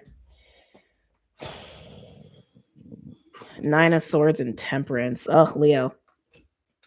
Yeah, look at that. Two of Cups at the bottom. I knew this was about other people. This is where you're at. Four of Cups, Eight of Swords, Nine of Swords, Temperance. You can give yourself the peace of mind, but it's up to you to do that. It's up to you to recognize how these energies make you feel. And for some of you, it's just the memory of how the memories make you feel. And it's time to handle that. It's time to wash yourself clean of that. This is you cleaning up your own battlefield, essentially. Okay. And if there is someone who has made you feel these things and they start reaching out to you or they're trying to engage with you and you recognize how it makes you feel, honor what you feel. Say something. Don't be scared to say something. Say something. These energies want you to feel this way. This is like literally the impact they have on you. You can say no. You can say no. You deserve a playfield, not a battlefield. All right. Yeah. Leo, the Fool, the Two of Cups. Break free and be done with these kinds of individuals. Okay. All right. Sagittarius.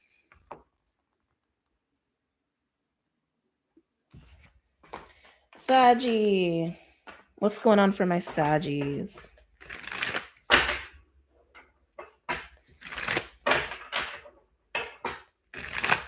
Sagittarius.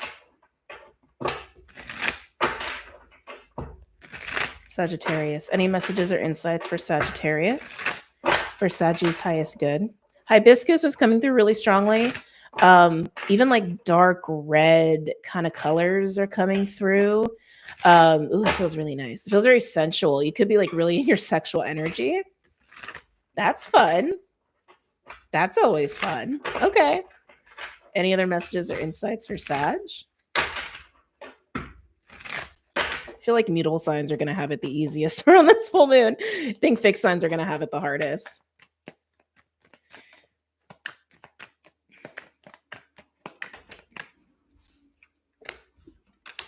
Oh, yeah, you feeling yourself. Oh, you really feeling yourself, Sag. Look at you. 3 of Wands and this, look at all that yellow and orange. 3 of Wands, the Sun, and the Queen of Wands. You are totally feeling yourself. I'm like, I knew you felt yummy. Yeah, Queen of Wands, you are attractive right now. You're magnetic.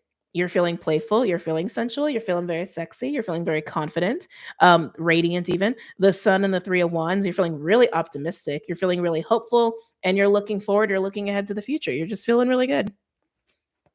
Must be good to be a Sag today. Anything else for Sag? Oh, I got 2 more cards here. Wow. Okay. 9 of Cups and the Queen of Pentacles. You're also feeling very well taken care of as well with the Queen of Pentacles and the 9 of Cups. This is like, I feel pampered. I feel really happy. I feel joyful. I feel really content. Okay, Sag. Maybe someone's taking care of you. You could be taking care of yourself. You could also just be like taking a little vacay, taking the weekend to just indulge. It feels indulgent and very sensual. And again, it definitely giving me vibes of you feeling yourself here. All right. Any other final cards for Sag? There's not much else to say. You're in a good spot. I'm also hearing you're doing better for yourself. There's 2 of cards. I can't see them yet, though. 2 cards. I'm also getting the 9 of Cups and the Queen of Pentacles. I want to say this has already happened. This could be coming up, but I want to say you've made some recent changes or decisions to take better care of yourself or to set yourself up to be taken care of easier. It's interesting because Cappy, your neighbor, was having trouble receiving as the Queen of Pentacles, and you are learning and seeing how to do that with ease compared to Capricorn is what I'm seeing here. Some of you could have like changed your job situation a little bit or your financial situation a little bit to rest more, to take care of yourself more, or to even like, have people take care of you. Some of you are having someone take care of you. It's interesting. Some of you have just found like better food or better workout routine. Some of you are like, or some of you are giving yourself permission or allowance to actually indulge, maybe in ways that you used to not feel so confident about, but you're like, F it, I'm allowed to indulge. Let's see. What are these other 2 cards? Interesting. 8 of Wands and the 5 of Swords. We're going to clarify that 5 because it's feeling a little bit like you had to fight for this or you're fighting for this. Because the 8 of Wands is movement, it's communication, it's very fast moving energy, but usually in the realm of like travel or communication. And then the 5 of Swords can be a little abrasive. And I do feel this feeling of like you are making this happen. You're making sure you can be in this beautiful energy. So maybe you're fighting someone to do it. Tell me why the 5 of Swords is here for Sagittarius. Tell me why the 5 of Swords is here. 5 of Cups.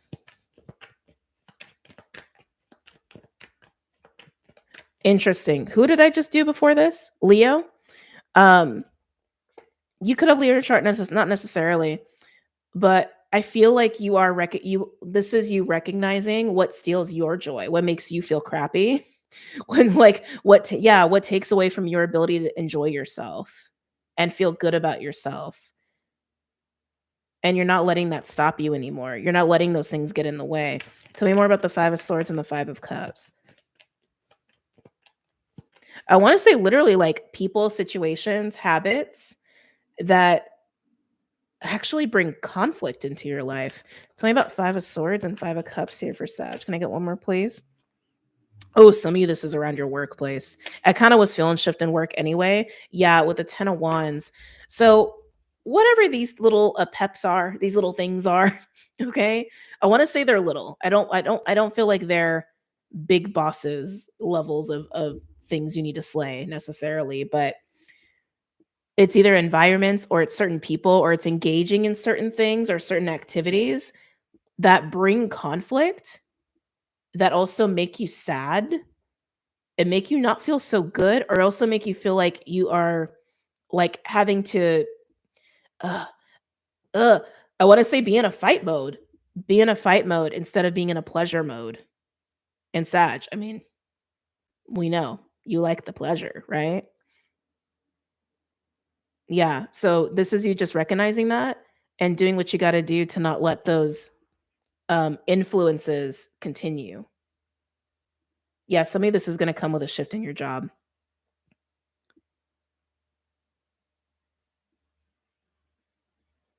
Just feeling into that. In the midst, okay, so this might not shock you guys. Maybe this has already happened too.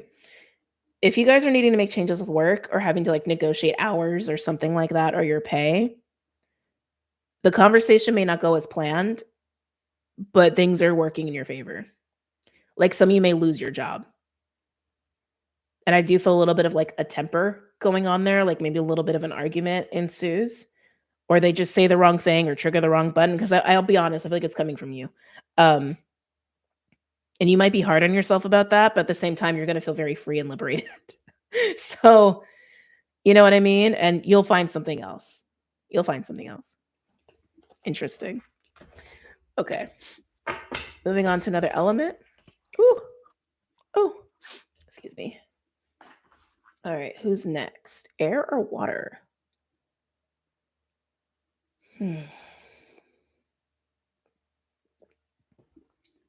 I think we need to do water last, considering we got the full moon Scorpio. We just know. We just know, don't we? We just know. So we're going to do air. Okay. Air signs. Gemini, Libra, Aquarius. Okay, this may be a very ignorant question. No, I think I know the answer to that. No, well, do swans fly? Like, can they fly for extended periods of time? Or are they one of those birds that like they can fly a little bit, but then they need rest? I'm just like, have I ever seen a swan fly? Wait. Huh? Some going through it, some it's coming up, some won't go through it at all. Right. Right, Mercy. Swans can fly. Okay, thank you. I'm like, someone answer my question. Because I'm like, they were showing me a swan flying, and I'm like, do they fly though? I'm like, not all birds fly. Yes, they can. Okay. Geese migrate, swans fly around water. Okay, thank you. I'm like, they don't strike me as a long distance flyer. You know what I mean? It just doesn't, they don't strike me that way. So I guess like they don't fly long distance, but they can fly short distance. Okay. I'm glad we clarified that. They stick close to home. Okay. I thought swans are like cranes. Swans fly long distances. They do. Okay, now I want to know. I want to know like the official hold on a second. How far can swans fly on average? I'm sure it's different species to species. Whoa, okay. But what about in like one go or like wait. Speeds. Wow, they can fly fast. Okay. Take turns leading the flock. Wow. Okay, I'm impressed. And okay. Swans can fly 1,000 miles without stopping. That's kind of incredible, actually. Wow. Okay, I learned something today. All right. When they nest, they do a lot of water sitting and grazing. They fly as much as brave chickens.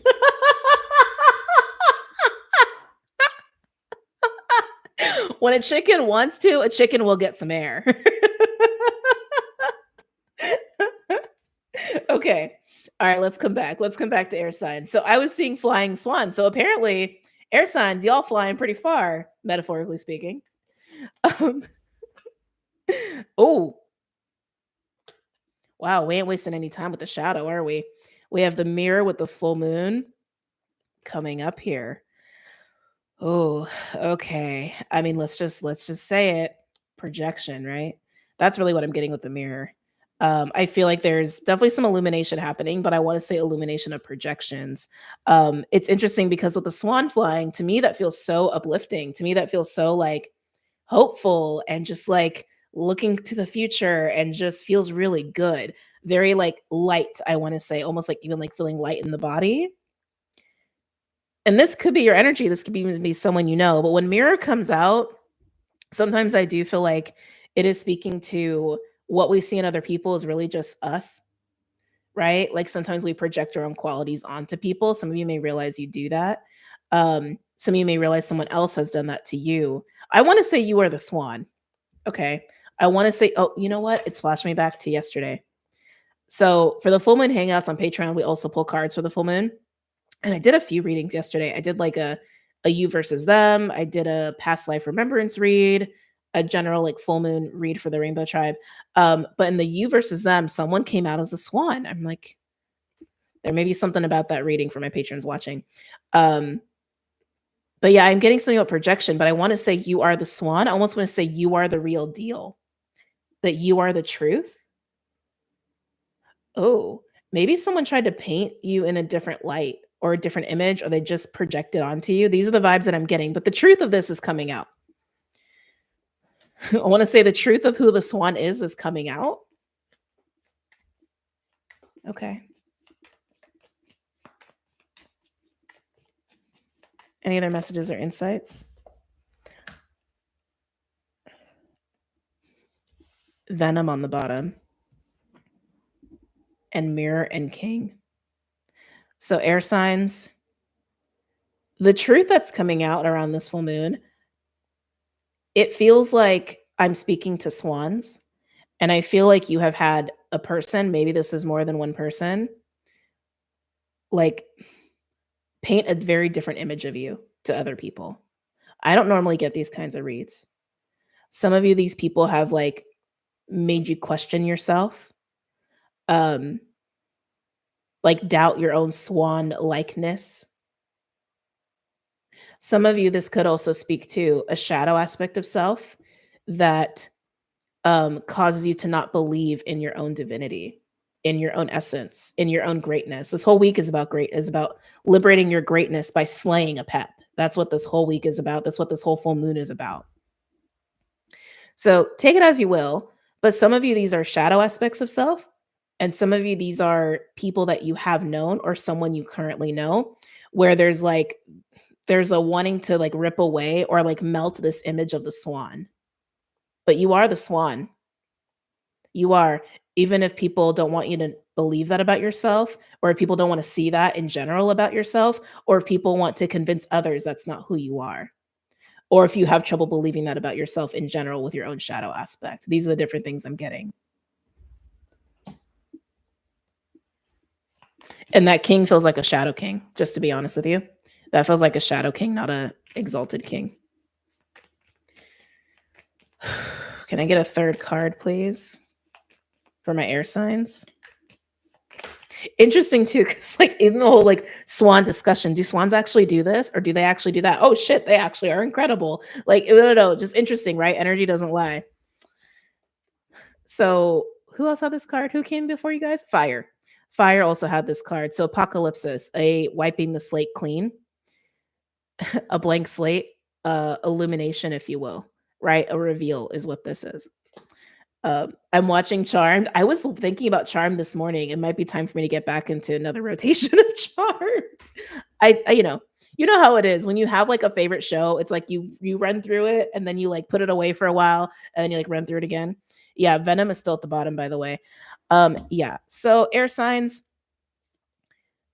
What is being stripped away is this shadow of the king, whether that's your own or someone you know or something that has been making its way through a group around you or a group who knows you. Okay. It's a shadow that is critical. It's a shadow that is judgmental. It's a shadow that, right, with that venom, that wants to control, to tear down, to diminish, etc. Okay.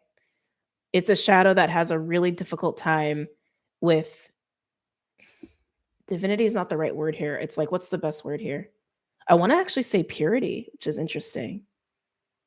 Because the swans can have like a purity to them, and purity not in like an egotistical, like, oh, you're so pure kind of a way. No, like purity as in like real, authentic, raw.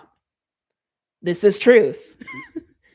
Hence also has a hard time with truth. Sorry, now I'm getting angry all of a sudden. I think I'm just angry on your behalf. Maybe this is also an energy that has a lot of anger behind it, even if it's your own shadow. I don't like this, but I'm glad I just don't like this kind of stuff. I don't like these kinds of people. But if this is happening in your life, I'm very glad that this full moon is tearing down these veils of illusion here, the shadow, so that the truth can be. Okay. Gemini. Let's start with Gemini.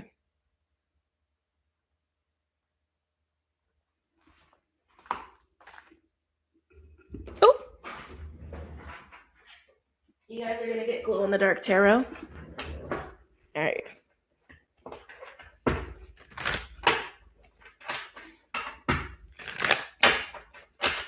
Gemini. Any messages or insights for Gemini? Susie, oh, thank you. I like you've sent me super chats in the past. I just, I recognize you. I see you. Thank you, Susie. I appreciate it. Any messages or insights for Gemini? For Gemini's highest good. I am hearing Aquarius pretty strongly. So you and duh. So Jupiter and Gemini is working very closely with Pallas and Cheroklo and Aquarius.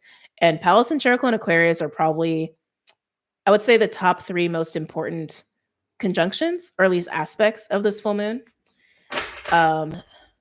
Aquarius and Scorpio are the strongest signs this week, and with the full moon. Just putting that out there. Okay. Anyway, but yeah, you and Aquarius energy. I'd keep your eyes on your house of Aquarius. So hard to say. Yeah, keep your eyes on your house of Aquarius. There's gonna be a lot going on there. Okay, for everybody, but it's coming up for you to be spoken on. Gemini. Any messages or insights for Gemini?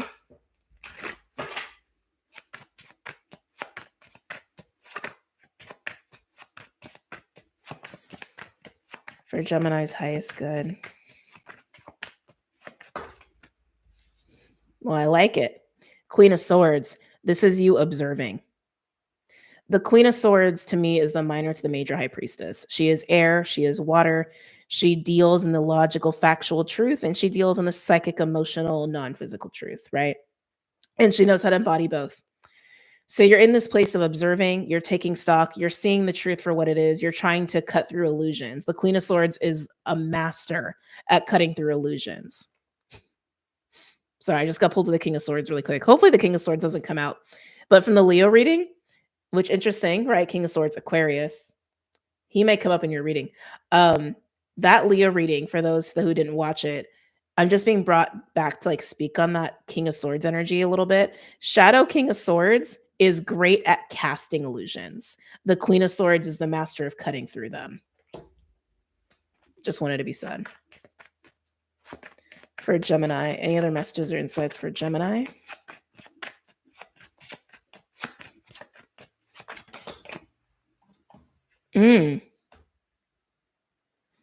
Why does this Fool feel weird? So Queen of Swords and the Fool. You're taking stock of this Fool energy, but something about it feels weird. I almost feel like you're making a judgment call. Keep in mind, this could be someone in your environment. This is a general reading, but it's like you're looking at what the action of the Fool is, and I want to say you're looking at it like it's foolish. Can I get clarification on the Fool?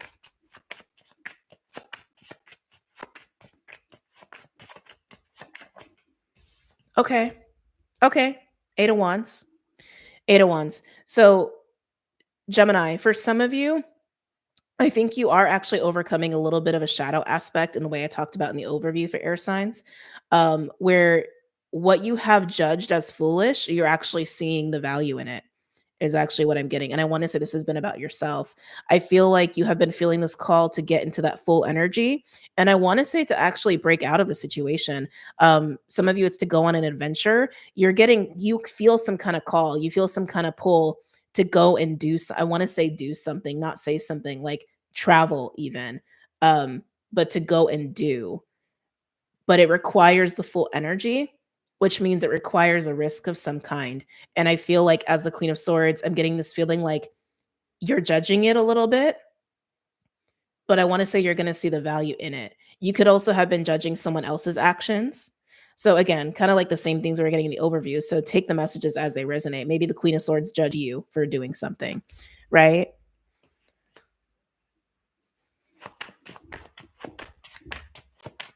Anything else for Gemini?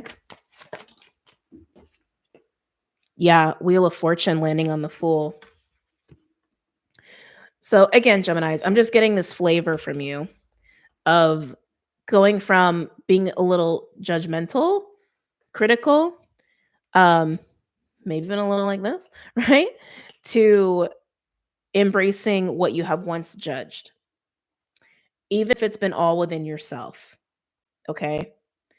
Like if you've been wanting to go and like, I don't know, get on a plane and go to Thailand. I don't know. Just like, random example. You've like judged yourself for the cost or the want of doing that or whatever, or like what it would mean to do that. And you're realizing like it's okay to do that. Like it's just you being you. It's you being real. It's you being authentic. It's you being honest with yourself. Right. Um, and keep in mind too, someone could have judged you for just honoring your truth as a swan, right? And doing what you felt called to do. But with the Wheel of Fortune and the Fool, this is also indicating that it is time for a change. And I want to say that change is to embrace yourself, and embrace what is really true for you, to embrace what actually aligns with you and what calls to you and where you want to go. Yeah, Knight of Wands at the bottom. No matter how much you have judged yourself for wanting these things, no matter how many people have judged you for wanting these things.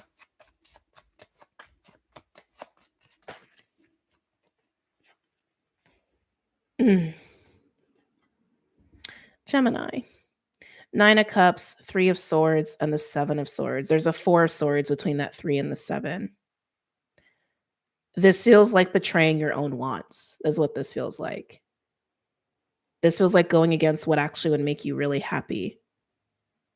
And I want to say because of that energy, because of some sort of judgmental, critical, that's not right, or that's not how it goes, or this is the right way, this is the, whatever bullshit. Whatever bullshit you've told yourself or whatever bullshit people have told you. You don't have to sabotage your wants. You don't have to sabotage what's in alignment with you. It's okay to be you. It's okay to want what you want. Can I get a clarifier on the 8 of Wands?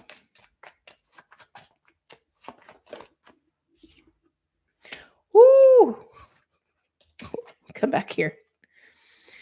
Look at that. 8 of Wands and the Devil. I feel like this is actually getting you out of the devil energy. Can I get another clarifier, please, for the 8 of Wands? Can I get another clarifier for the 8 of Wands for Gemini? You got 2 more.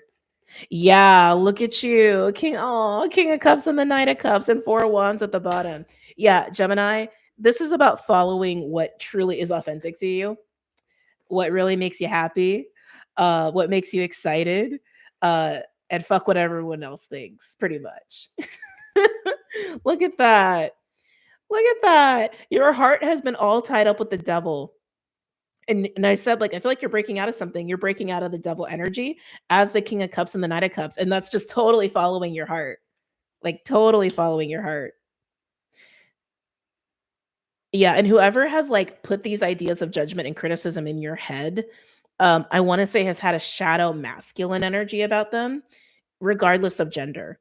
So somebody who is controlling, someone who is dominating, someone who probably is insecure, someone who probably power trips a lot, um, someone who likes to criticize, someone who likes to make you feel small, likes to make people question themselves, right? Probably like a King of Swords energy, okay? Like a shadowy King of Swords energy is probably the person you were dealing with, which would make sense that you're like sitting here in this like place of discernment and seeing this for what it is and how it has impacted your life. And it's just like, no, no, no.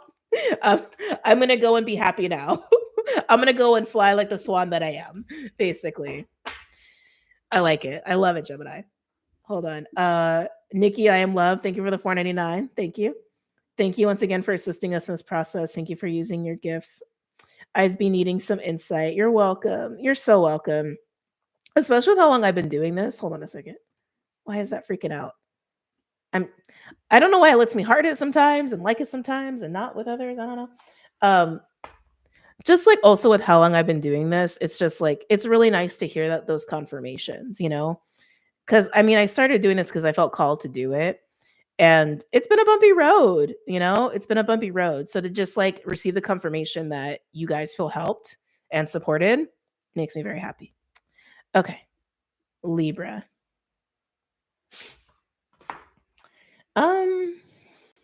Libra, you're getting unicorns.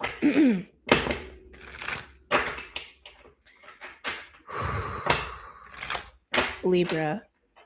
Got a strong craving for a mocha all of a sudden. I don't even drink mocha. Okay, some of y'all might be mocha fiends or chocolate coffee fiends. That was so crazy. I've actually been trying to be very conscious about like trying to only drink water recently. Which I am a coffee drinker, so it's been kind of hard, but interesting.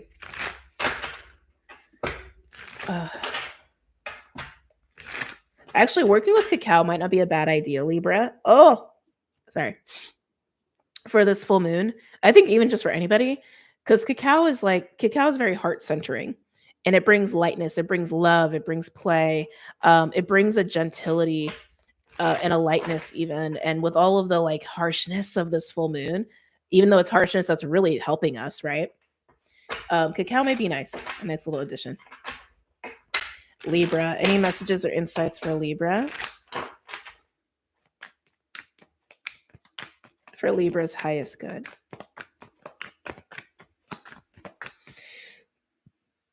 Some of you guys may also be cleaning house. I think, who else had that? Someone else had that. Oh, Virgo had that. Your neighbor could have Virgo in your chart. I was getting this like decorating feeling. Some of you guys may start putting like a lot more plants actually in your home. Just getting rid of a lot of clutter. Some of you are thank you. Some of you guys are doing your spring cleaning a little late. Nothing wrong with that. You know, do it whenever you feel like it. It doesn't have to be just in spring, right? All right, Libra. Any messages or insights for Libra? Ooh. Libra, 10 of Wands. Okay. Maybe this is why I was getting the cacao chocolate message. You might need a little softness this weekend or around this full moon. 10 of Wands says burden, stress. Something is like just been a lot for you. Something's been a lot for you. I want to say demands have been a lot for you. I just wanted to do this. Some of you may have been feeling a little extra sensitive energetically or even emotionally around people. Maybe it's also just the time of your cycle. Some of you, you know who you are. Because I'm getting this feeling of like, why is everybody so harsh? Like that's kind of what I'm feeling. Why is everybody so harsh? Why is everybody in a mood? Why is everybody mean? Why is everybody yelling? That's kind of the vibe that I'm getting. So either 10 of Cups at the bottom. Yeah, Libra, you need some gentility. You need some softness around you. And I think we all go through phases of that. You just want to be wrapped up in love, and you deserve to be. You can wrap yourself in love. We all can do that for ourselves, right? Libra, any other messages or insights for Libra? Oh my God. Yeah, 10 of Wands in the Hierophant. Demands. Demands is the word that's coming through here. Whether it's a partnership or the demands of adulting in our society, or even like other obligations like work or like other contracts you're tied to, it's the demands of it have been a lot for you. And you just need to be wrapped up in a blanket with some hot cocoa or cold cocoa. I don't know. It's probably hot where you are. And just a little love and a fur baby, maybe a little cuddle session. You need a little, I want to say you need a break. You need a timeout. Again, a critical voice. A critical voice seems to be the theme for air signs here. You don't have to do it all, Libra. Like, yes, you're trying to deal with demands, but like, actually, this is kind of similar to what Capricorn had. Some of these demands are expectations you take on and that you don't have to live up to. Some of you, this is a perfectionist thing. Some of you, this is a people pleasing thing. Some of you, this is like trying to meet some sort of image or expectation of like, this is how things are supposed to be done, aren't they? Like, not like, I'd say it's impossible to have a full-time job, be 100% of the time an amazing parent, and have the house clean and cook all the meals and still exercise effectively and get enough sleep. Like, you know what I mean? It's like, there are always going to be things that are on the list. The list will never get done. It's just impossible. It's not sustainable with the way our society is. And I feel like some of you guys are just done with trying to live up to the expectations of society, of your job, of what you were taught are values, or what you were taught as like, this is how things are supposed to be. Something about it clearly is not working for you. Something about it is clearly too much for you. And it's okay to not have everything complete. It's okay to not have everything perfect. It's okay to take a time out. It's okay to just say, you know what? Living up to these expectations or these values or whatever, I can't do it. I don't want to do it. Right? And there may even be some things within the Hierophant that you can actually like forever let go of, that you don't actually have to ascribe to or be obligated to anymore. Right? Yeah, I feel like if you have any Capricorn in your chart, watch the Capricorn reading. I feel like there's something shared here with you in Capricorn. Anything else for Libra?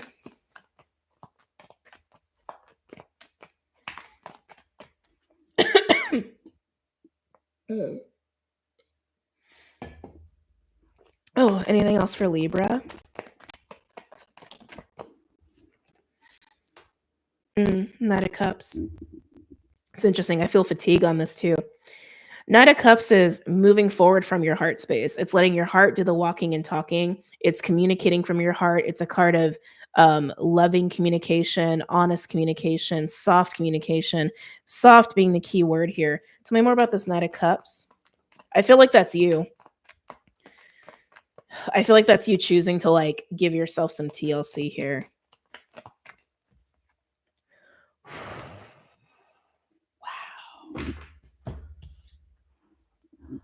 Oh, the devil. So Libra, I feel like I'm speaking to Libras who have really tried their hardest to live up to a certain expectation or image or your responsibilities. And I want to say you have been doing that very authentically. Like, you haven't been doing it just to do it. You've done it. You've been doing it because you've wanted to. And some of you have really shown up for other people, right? Really shown up for other people in ways that have really diminished you, because you have sincerely wanted to. Some of you, those might have been people pleasing ways. But you know, even with that, you do it because you want to, right? And it's too much. It's too much. It's too much. I want to say there's a lack of freedom actually that you're experiencing, where you are lacking this just like freedom to just be, this freedom to just like even exist, to be honest, because you're so busy trying to do what's right. You're so busy trying to meet expectations. You're so busy trying to take care of responsibilities, or again, the things you should be doing, that you're not being. You got to get rid of that voice. You got to get rid of the voice, and whoever's voice that actually is, it ain't. I don't think it's yours. Okay, whoever's voice is like that is in your mind of you should be doing this and you should be doing that, and what about this? What about that? I don't think that's your voice. I think that's someone else's, and it's It's just how you operate right now. Probably came from childhood. It usually does.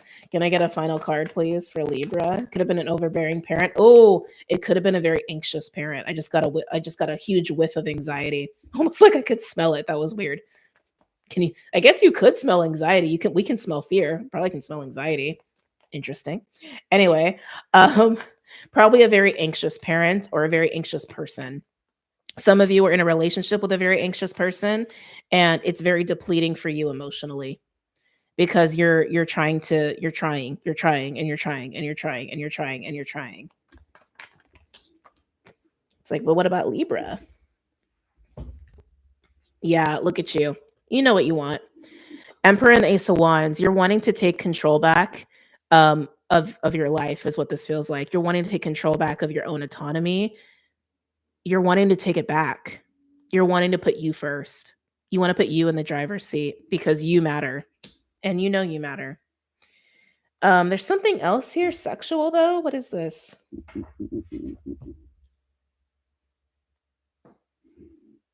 What is the sexual energy here? If you're in a relationship, Libra, I'll say partnership, could even be a business relationship. There's something sexual. And I want to say it's like it's now frustration. Some of you it's almost anger. That's interesting. Sexual energy is not always about sex. Sexual energy is about creation. It's also about play. Some of y'all need some play. Maybe some of y'all do need a sexual release. So take it as you will. But specifically, if you're in some sort of partnership, that's coming through pretty strongly. Like you haven't had an outlet for fun. You haven't had an outlet for play. Some of you haven't had an outlet for sex or sexual energy. And it's turned into frustration. And some of you, it's turned into anger. Interesting. Okay, let's move on to Aquarius. Good luck, Libra.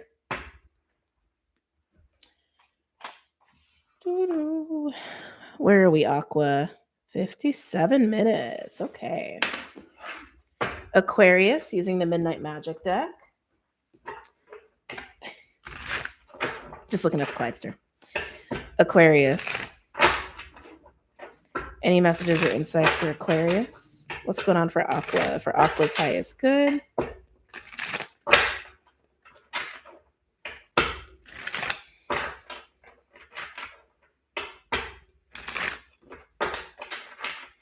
getting the Four of Cups. I feel like you're more contemplative than anything in that energy. I don't think you're ignoring anything. If you have been like trying not to look at something, I think you're actually taking the time now to look at something. But I feel like you're just in a contemplative state. Aquarius. Any messages or insights for Aquarius?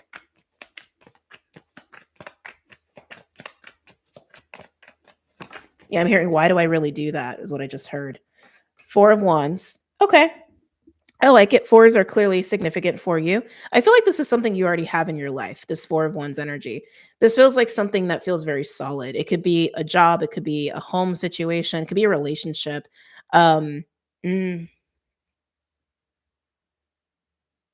It's comfort. There's some sort of comfort zone with this Four of Wands. I am getting something about your home. Maybe you spend a lot of time at home, or maybe you finally like found your dream place. It's something that's already in your possession with this Four of Wands, and it's feeling like comfort. There's something about this Four of Wands that's comfortable, and I want to say this Four of Wands has been here for a while. Yeah, I'm hearing solid structure. It's the source of comfort of the Four of Wands. It's representing some sort of solid structure that's kept you stable for quite some time. So again, that could be work, could even be your own practices, right? Could even be, again, your home. But it's been solid. It's your comfort zone. It's where you like to, it's what you like to lean into. Okay, but it feels foundational. Oh, I want to say you're kind of in your cave. I don't imagine Aqua's in a cave, but maybe they like caves. I don't know. But Four of Wands, the Two of Pentacles. So you're in your Four of Wands, you're in your comfort zone, and you are contemplating some decisions here. Some of you, there's something changing about this comfort zone of yours, and you are trying to keep it intact. But I feel like more so than that, you're contemplating and you're about to make some decisions here. Again, it's almost like you're the hermit. I feel like you're in some sort of like metaphorical cave and just contemplating.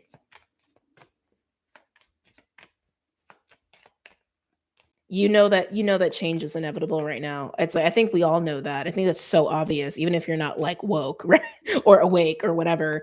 Even if you're skeptical, you look at the world, everything's changing right now.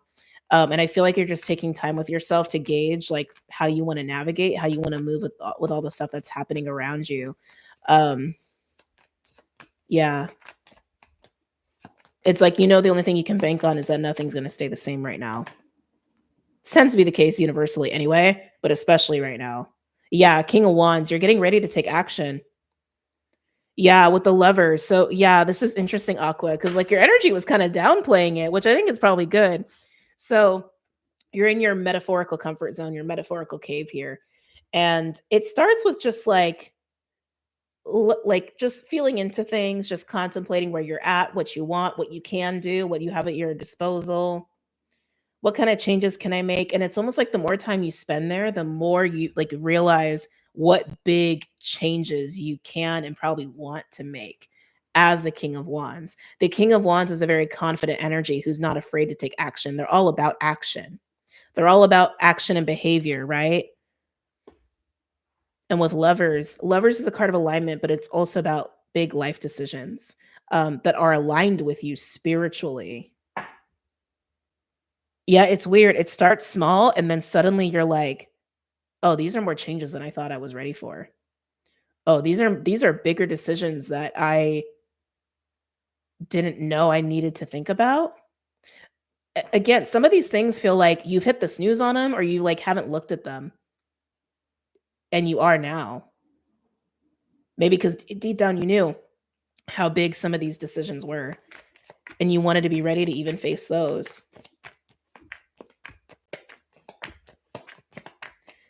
Any other messages or insights for Aquarius?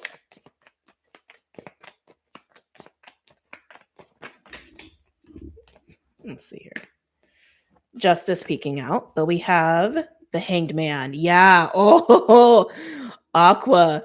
This is like, it's just so interesting how small it felt. And then it's like, it snowballs very quickly into like, oh shit, this is a lot more than I thought. With the Hanged Man is very similar to the Hermit. They usually follow each other. So we'll see if the Hermit comes out.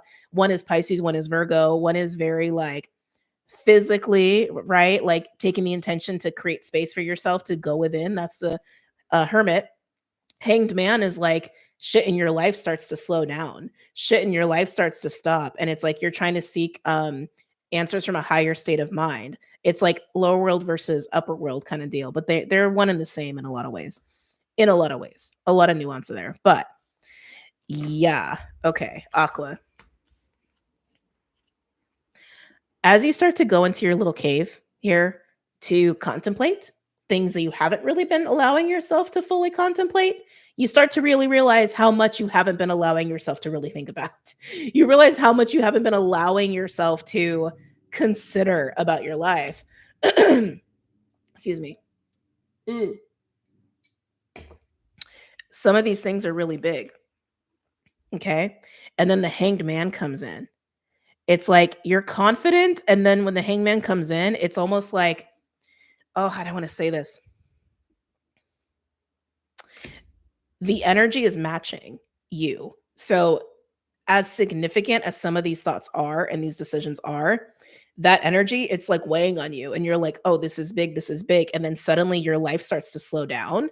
It's like it's matching you, right? Because you're putting your focus on it.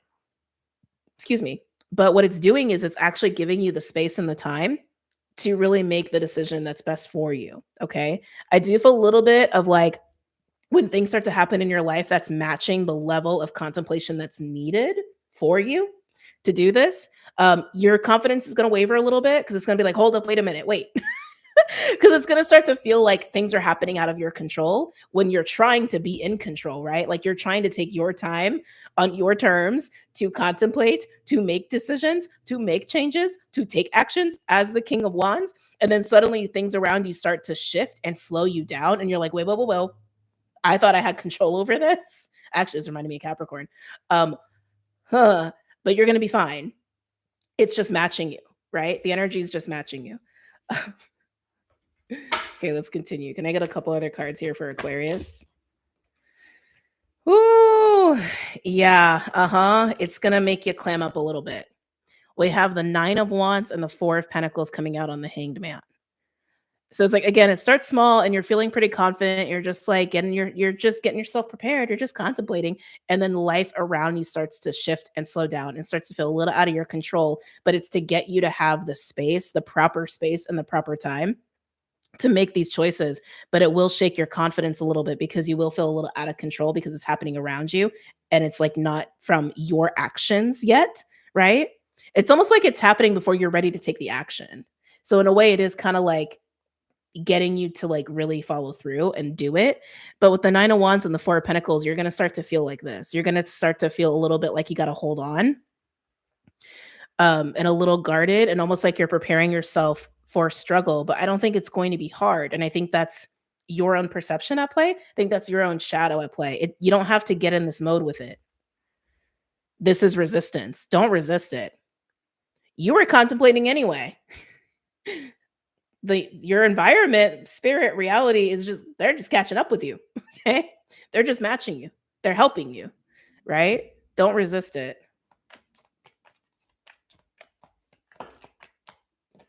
Yeah. Magician. So, and it's funny how spirit works.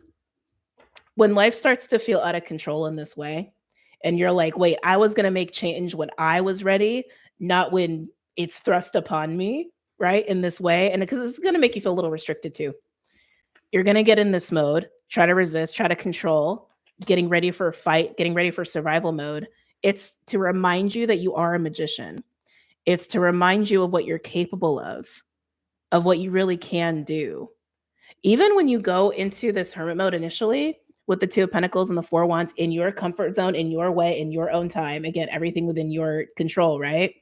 It's like, even that, you're not like, it's almost like that kind of move, that way of thinking about it. You're not believing in your full power. You're not believing in your full capability. You can change a situation to your liking, not in any way, but like you can handle anything. And you don't have to pussyfoot around to do it. Oh, you don't have to pussyfoot around to do it.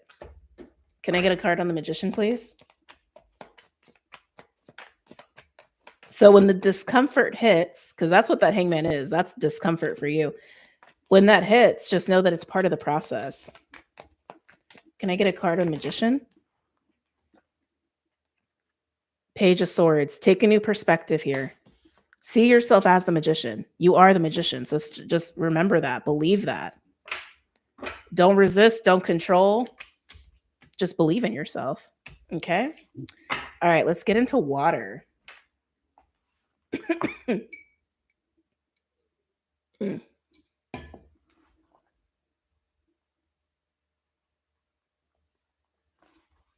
Wait, that was 8. Yeah, okay. All right. Water signs.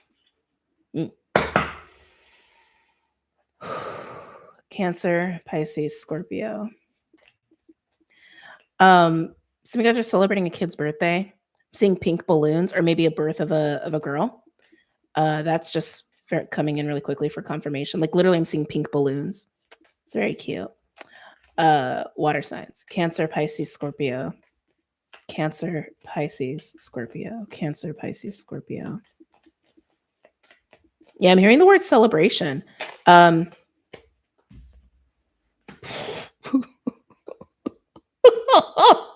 mean, we knew the water signs read was not going to be. I know so far the channelings for water signs have been really sweet. We knew. we knew the water signs were going to be a little rough. Underworld and Venom. Don't worry, everything's gonna be okay. Everything's gonna be fine. We're gonna talk about it. Everything's gonna be okay. We're gonna talk about it. Um, water can never get a break. It's part of life. This is the ebb and flow of life. So I did hear the word celebration. Water signs, I do feel like you are going to be moving into something that is worth celebrating, even if it's just like allowing yourself to celebrate life, okay? Um cuz I feel like something with this with the underworld and venom, I want to say being triumphant over this. You're going to have a victory over this underworld and venom energy is what this feels like to me. We're going to get deeper into it, but it's like it just makes sense this is coming through in the water sign reading given the full moon Scorpio and the nature around the full moon Scorpio, right? This is going there. This is the epitome of what a full moon Scorpio does, right? It gets you to go to the depths of you and the depths of truth and what's there and what is holding you back. And that's what this is. So, water signs, yes, you are going to be smacked in the face or go to the underworld, metaphorically speaking, and be faced with that venom energy. You're going to face a pep in the face. You're going to look at what a pep is in your life, in your being, or even around you in your environment, and you're going to look at it for what it is. And you're going to slay it because that's what you do, water signs. That's what you do. Okay.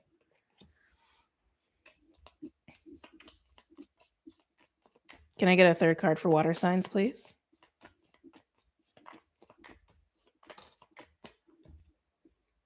Yep. What's been lurking?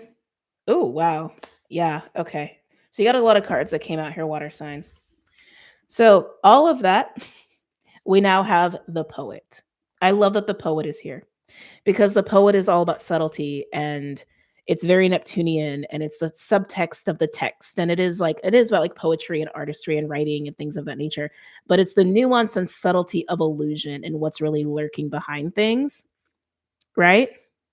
So, water signs, again, whatever a pep is in your life in this way, your own narratives about yourself, your negative self talk, your bad habits, your shadow, people around you, activities, places that actually are really unhealthy for you, job situations that are bad for you, family shit, whatever it may be. The poet coming out says that uh, some of these things have actually been harder to discern for you. And, sometimes the greatest evil is the best at masquerading as good, right? But that's what I'm getting with the poet. Like, some of these apep-like things have been really hard to discern because of the way that they're masquerading or like the level of subtlety and nuance that they have or that they carry. Or familiarity even, which is like also can create a subtlety. But you're going to see all of it for what it is, okay? And you're going to be done with it. All right? Now we also have the mentor and the forest. I love that this is here because I feel like this is indicating a little bit of an assist actually.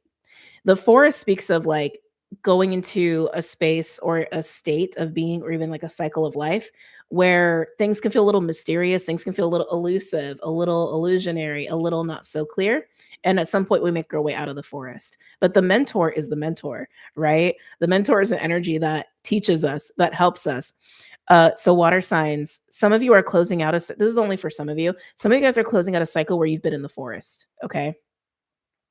And you are making your way out. And this is how you make your way out by facing the illusions, the epaps. I want to say illusions though. The illusions that you have been living in or living from. Okay. And they've been doing more harm than you realize because they've been working subtly within you or around you. Okay. But I do feel with that mentor energy, there is an assist of making this happen. And it feels like a spiritual assist. It does. It feels like a spiritual assist. All right, let's get into the signs. Excuse me. Cancer.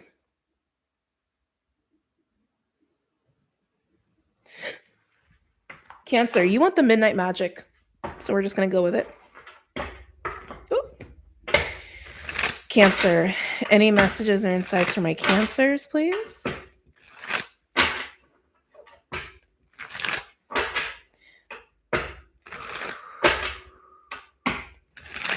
For Cancer. I am getting communication pretty strongly. Cancer, for some of you, these things may actually be like suppressed words, suppressed feelings, things that you haven't felt safe to say out loud or safe to, yeah, they said yes. Cancer, some of you have had things you've wanted to say to people and you just haven't felt like you could. Maybe because you were also new and you were aware of the venom behind those words, the anger behind those words. But, it's okay to be angry, right? It's okay to be angry and speak about that anger. But I'm getting that a little bit, almost like a little bit of like passive aggressive too. No judgment. It is what it is. Keep in mind, it's supposed to be about someone you know, doesn't have to be you. But I'm getting that message for Cancer. There may be other messages in your reading here. Any other messages or insights for Cancer? For Cancer's highest good. 9 of Swords. Can't start with an easy card, can we? 9 of Swords. This is trouble sleeping.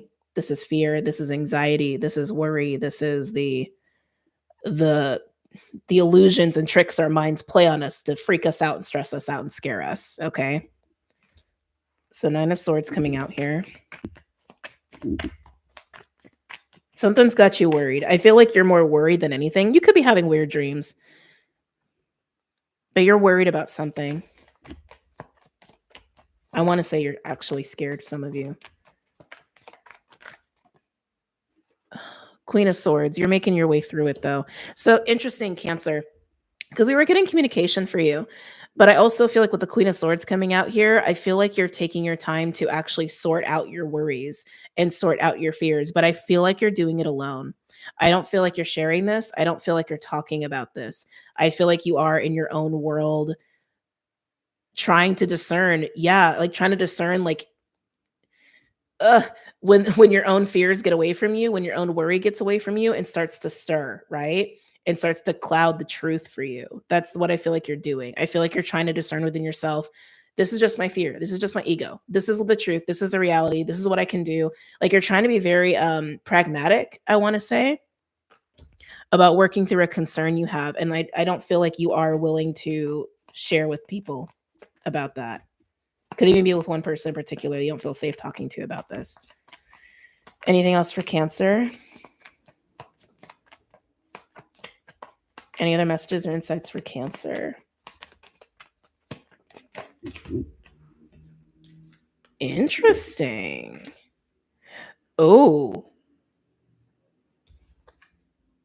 We have 9 of Wands. We have Sagittarius energy. I feel like this is the unsafe energy. This is the unsafe energy. So I'm getting it a couple different ways. Hold on. Sorry, Cancer. I'm getting it a couple different ways. Some of you, this 9 of Wands is someone you don't feel totally safe to speak about whatever these worries and concerns are. Okay, that's some of you. But I'm also getting mostly like this is an aspect of you, the 9 of Wands, and it's like you kind of have trouble with it, is what I'm gathering. Or there's something about this, the way this 9 of Wands energy is within you that kind of like puts you in this like freaked out mode, like this 9 of Swords mode, like unsure, uncertain. You have trouble embracing this part of you, for those where that applies. Again, some of you, this is someone outside of you, and it's just like you just don't feel safe with them. But the way this would manifest within you, some of you, it's your own anger. Some of you are trying to find your way, your sea legs, if you will, of how to honor your anger, honor your passion, right? Because they're two sides of the same coin. And how to express that. How to express that, how to work with that energy, how to embody that, how to exist in that without it wreaking havoc in your life or in your relationships.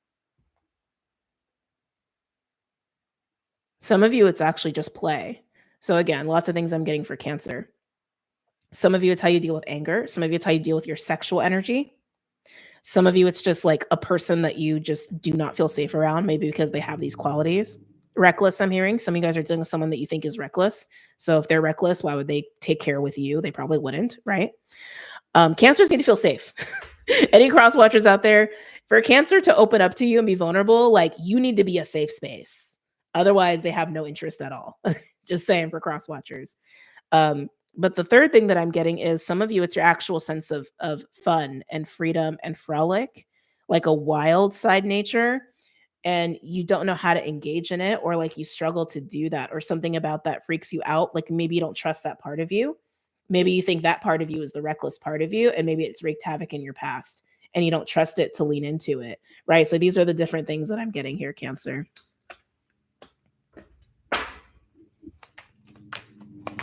Any other messages or insights for Cancer? Let's see here. Remember when I was getting about communication? Cancer, it's time to set your expression free, okay? So after the Knight of Wands, we have the Knight of Swords and the Nine of Cups. Release that pressure valve.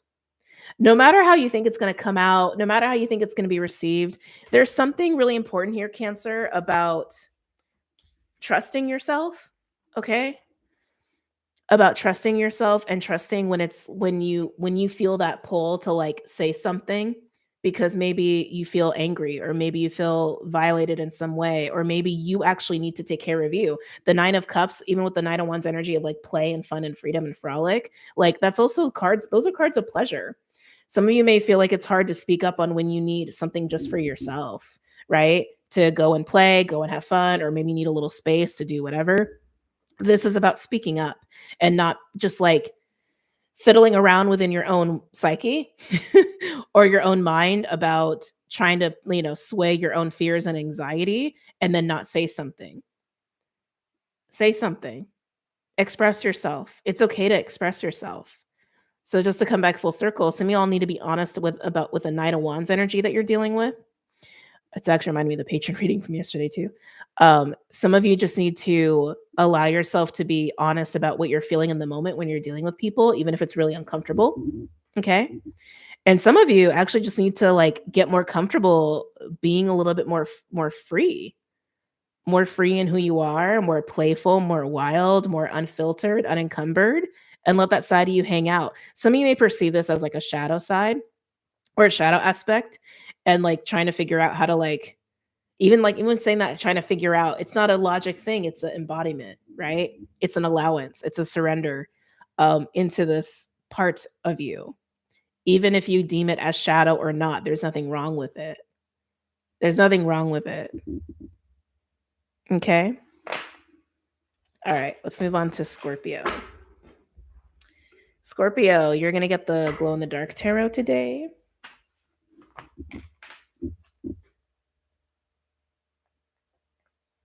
Interesting timestamp. Oh, my belly just got hot. Oh, my belly just got really hot. Immediately getting Scorpio energy. Oh, that felt uncomfortable. Oh, I feel like I need to get readjusted. Okay, Scorpio. So this is probably going to be a very, very collective read because of the full moon being so close. Just saying. I literally feel like my belly's on fire all of a sudden. You could be having a major Phoenix moment, Scorpio. Kind of feels like that. Oh, it's making me kind of nauseous. Scorpio. Any messages or insights for Scorpio, for Scorpio's highest good? By the way, if you're in here and you're enjoying the video, please hit the like button. Oh, Scorpio. What's going on for Scorpio? Any messages or insights for Scorpio, for Scorpio's highest good? Some of you guys are, I'm hearing baton, like baton throwers, tossers. I don't know. Some of you guys, it's like a pastime, random confirmation.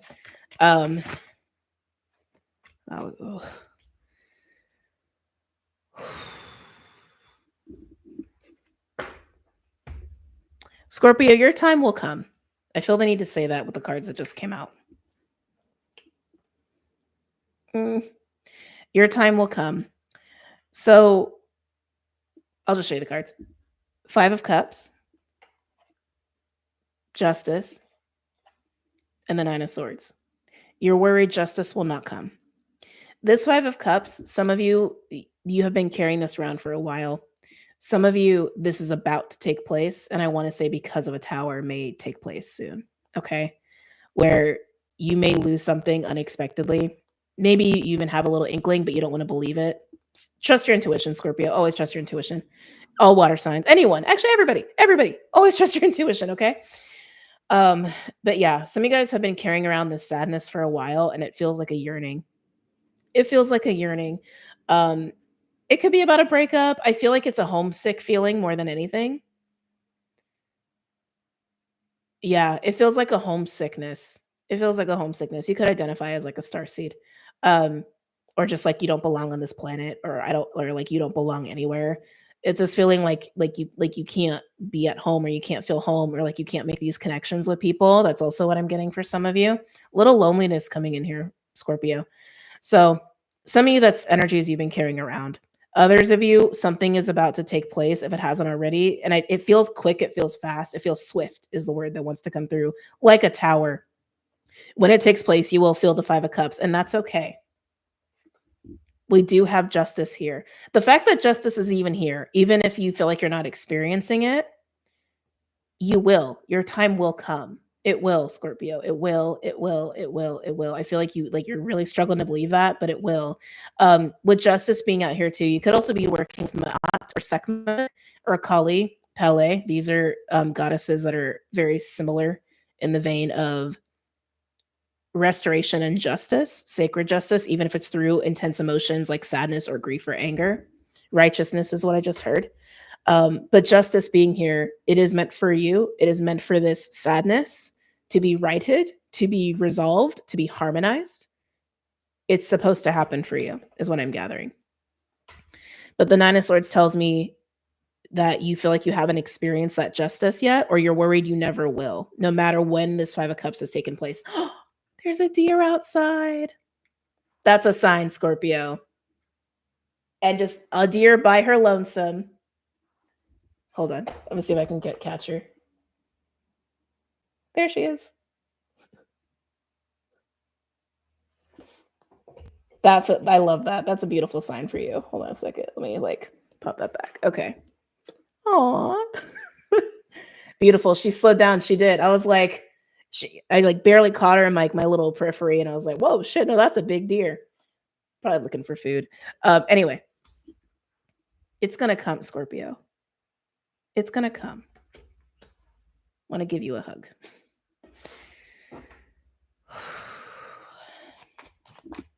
Any other messages or insights for Scorpio?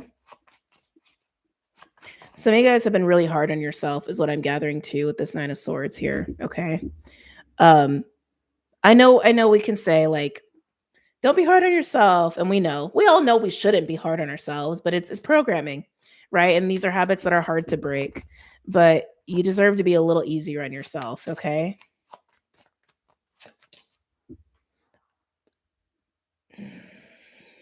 Of course, spirit. Two of Cups, landing on justice. So Scorpio, for you, your justice is the Two of Cups. This isn't just about love, and I want to make that very, like, it's not just about romance. I want to make that very clear. Because this Five of Cups energy, whether this has just happened or this is something you've been carrying around, if you've been carrying it around, it's a homesickness. It's a feeling of like, I am not seen, I am not cared about, people do not connect to me. It's it's a lonely feeling of feeling forgotten or neglected or left or abandoned or rejected. Or not belonging, right? And belonging is also a state that we experience within ourselves. And Scorpios, I don't like, that's the thing too. It's like, I don't want you to think that I'm saying like, oh, you're just not at home with yourself or you don't love yourself. I'm not saying that. I'm not saying that. I feel like this is for Scorpios who have had very real experiences of being misunderstood or loss or rejection. Okay. Where that feeling of like a balanced reciprocal connection just hasn't been there. Whether this is romantically, family, friends, or all the above, that's why Two of Cups is your justice. And I do want to say your time is coming, Scorpio. The right people are coming. The right person is like will fall into your life. And again, I keep feeling like the more I'm talking and saying this, the more I'm feeling this Nine of Swords of just like almost like you don't want me to say that. Or almost like you want me to stop saying that.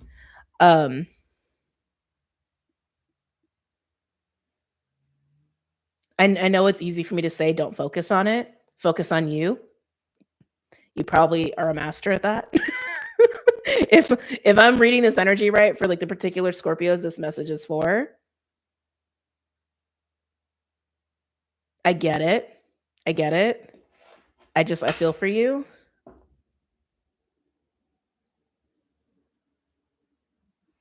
This is your justice, and with the justice being here, it is meant to happen, okay?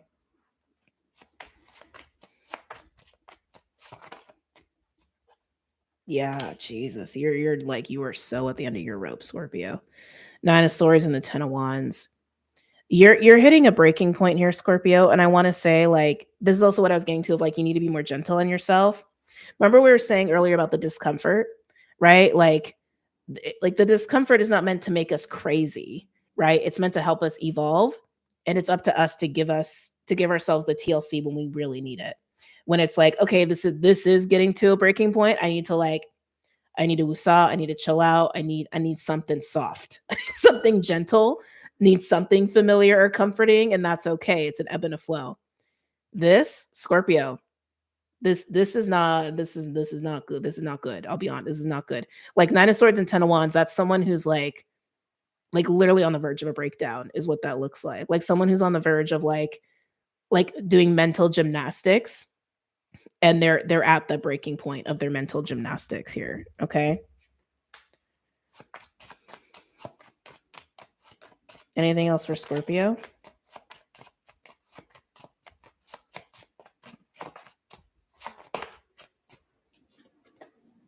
Oh, Jesus, Scorpio. Eight of Swords.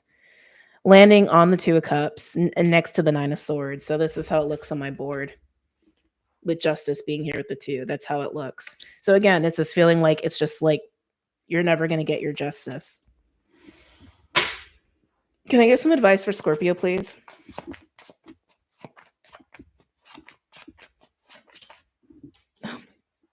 As advice? Three of Swords on the Two of Cups. That's not advice, Spirit. Can I get some solid advice for Scorpio, please?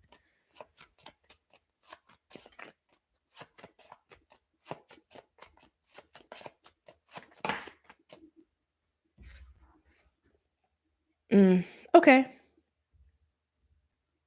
It's kind of what we were saying before, but King of Pentacles and the Chariot. There's a few things coming up here, and I know you already know what they are because I'm sure you already practice it if you're the Scorpio that this reading is for, okay? But to stay centered on you, stay focused on you, stay focused on what lifts you up, what holds you up in this world, what you have gratitude for, what you're grateful for, what takes care of you as the King of Pentacles. The Chariot is a card of movement and triumph and ascension even, but that is achieved by balance. When we have the Sphinxes in the same alignment, in the same direction, then we can actually steer the chariot, then we can actually move, right? So the advice, Scorpio, as much as you probably are already doing it, and probably also don't want to hear it from me, one, patience, to be patient, but to acknowledge how much you have in your life, to acknowledge, I want to see even how far you've come. Oh, there we go. Here we go, Scorpio. This is you also loving on yourself and being gentle with yourself. Self-love comes in a lot of forms, but to recognize how far you've come. Like take stock of your life a little bit. Like literally, like how much have you grown? How much have you changed? How much have you matured? How much have you strengthened? How much wisdom have you attained? Right? How resilient are you? How strong are you? You must be, if this is your reading, you're probably hella strong. Okay. Just saying. Some of you may feel like you've actually been trying really hard to keep yourself from going crazy is also what this looks like for some of you. 3 of Swords, 8 of Swords, 9 of Swords, 10 of Wands. Like that's a lot. So Scorpio, the advice, take stock of your greatness. This is also part of the full moon, is to liberate your greatness from slaying the head of a pep. And a pep for you seems to be mental anguish. Okay. Don't forget the 5 of Cups is here. This is your pep, Scorpio. Hold on a second. That's all of your pep. Look at that. It's a lot. That's a lot. It's interesting because the only realm this isn't touching is the Pentacle realm. This is all internal, Scorpio. We have water, we have air, we have fire. This has affected your emotional energy, your mental energy, and your physical energy, but it hasn't affected your physical reality. It hasn't affected your material stability in some way, shape, or form. Maybe there has been some bumps, but this is basically saying like you're solid in pentacles. Yes, all this other shit is going on internally and it's hard, but get refocused on what was working for you. Get refocused on what is right in your life. And that brings the gratitude. That brings joy, actually. That brings peace. That brings confidence. And that will bring you into alignment. Stay aligned, Scorpio. Stay true to who you are. Stay centered and grounded in who you are. And remember what is going well in your life and what feels good in your life. Stay focused on that. I want to get a couple other cards here for Scorpio. Okay. Right? Peace. Peace. Allowing yourself to shift your perception, shift your focus. That's my Six of Swords card, is like shifting your mind or opening your mind because you're going from one shore to another in the realm of air.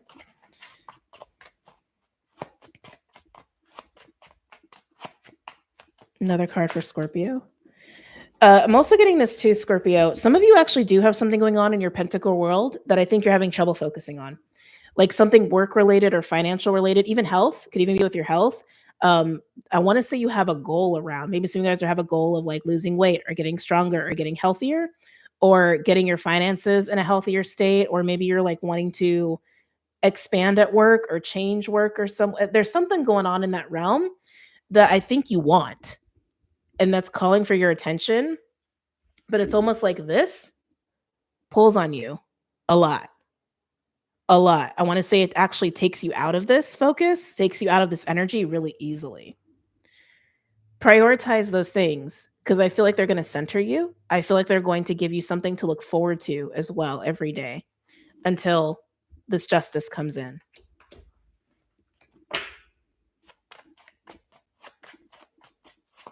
One final card for Scorpio, and then we'll move into Pisces. One final card for Scorpio.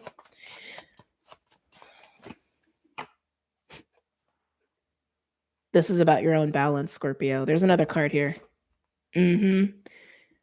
Scorpio, you can master your psyche here, okay? It's time to master your mind. It's time to really nail that in. This is something that we have been learning as a collective for a while. I want to say almost like a year and a half at this point. This, believe me, I get it. If you're hurting, you're hurting. I get it. If you got anguish, you got anguish. And we can have those things. We can experience those things, but we shouldn't allow it to derail us, right? Right? We're not trying to go crazy. We're not trying to have a breakdown. We're trying to have breakthroughs, not breakdowns, right?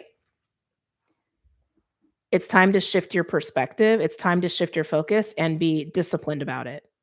Be masterful about it. And I want to say discipline, especially with the Chariot and King of Pentacles being here. Both of those energies are very disciplined. Chariot is run by the Emperor. That is the most disciplined card in the deck, next to the Devil in some cases, depending on how it's coming out. So, yes, you can have your feelings. Be entitled to your feelings.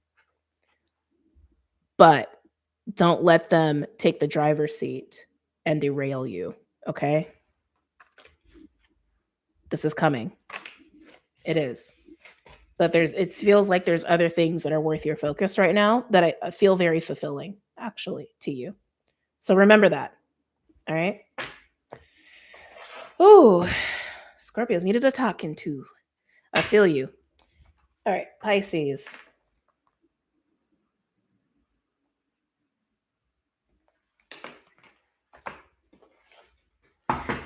Pisces, Pisces, Pisces. How we doing, Pisces? I feel like astrologically speaking, just because I know all the aspects of this full moon, which again, if I have time to do a video for YouTube, I will, but it is already available on Patreon for my patrons.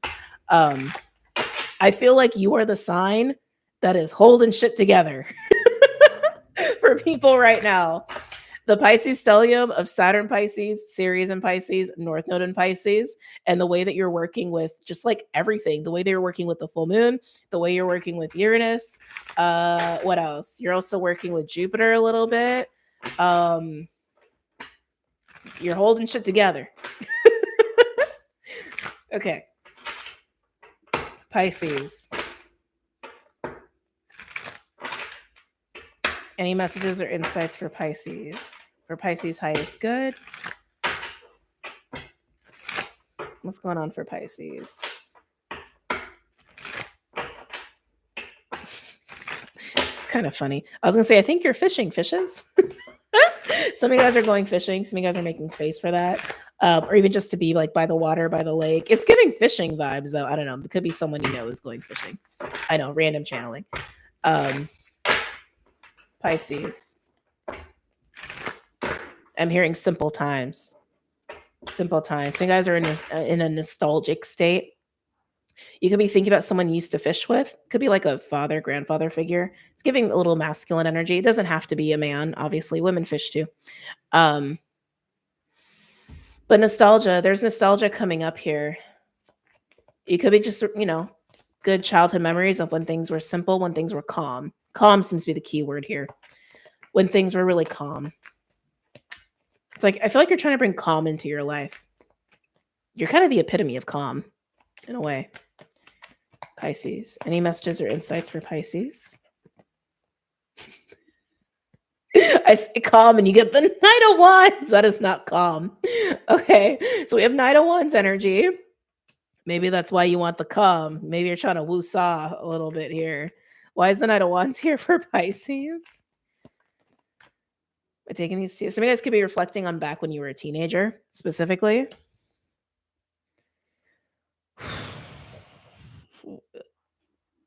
Pisces, you need a quiet space here. Okay. We have Knight of Wands, the Four of Pentacles, and the Chariot. This feels like getting pulled literally in two different directions. That's literally what this feels like to me. Do I go left? Do I go right? I don't know. Some of you could have people pulling on you in opposite directions, and I feel like you just kind of want to go in a space by yourself and have some calm, quiet time. And I do think out in nature. That's what I'm getting with you. You feel pulled in different directions, and you just don't know. You just like you just want shit to be calm and quiet. You're just like, can I? Just like no. So funny. Okay.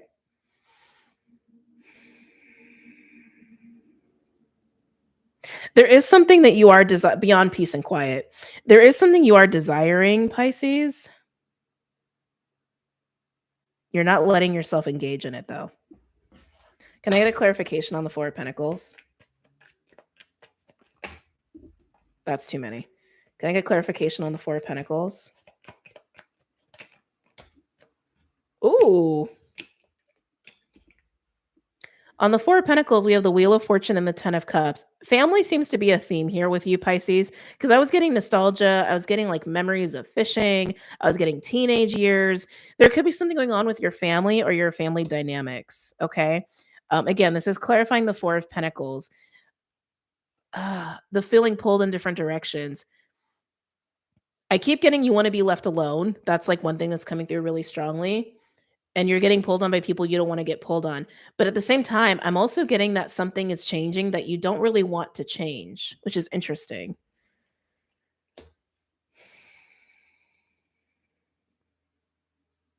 You have a lot going on here, Pisces. I feel so scattered because as I was feeling that, like that desire that you're not really letting yourself engage with too.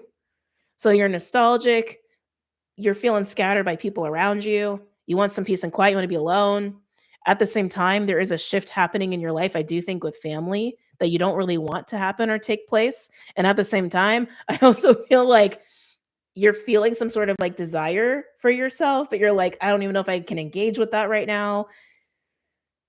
There's a lot of scattered energy with you.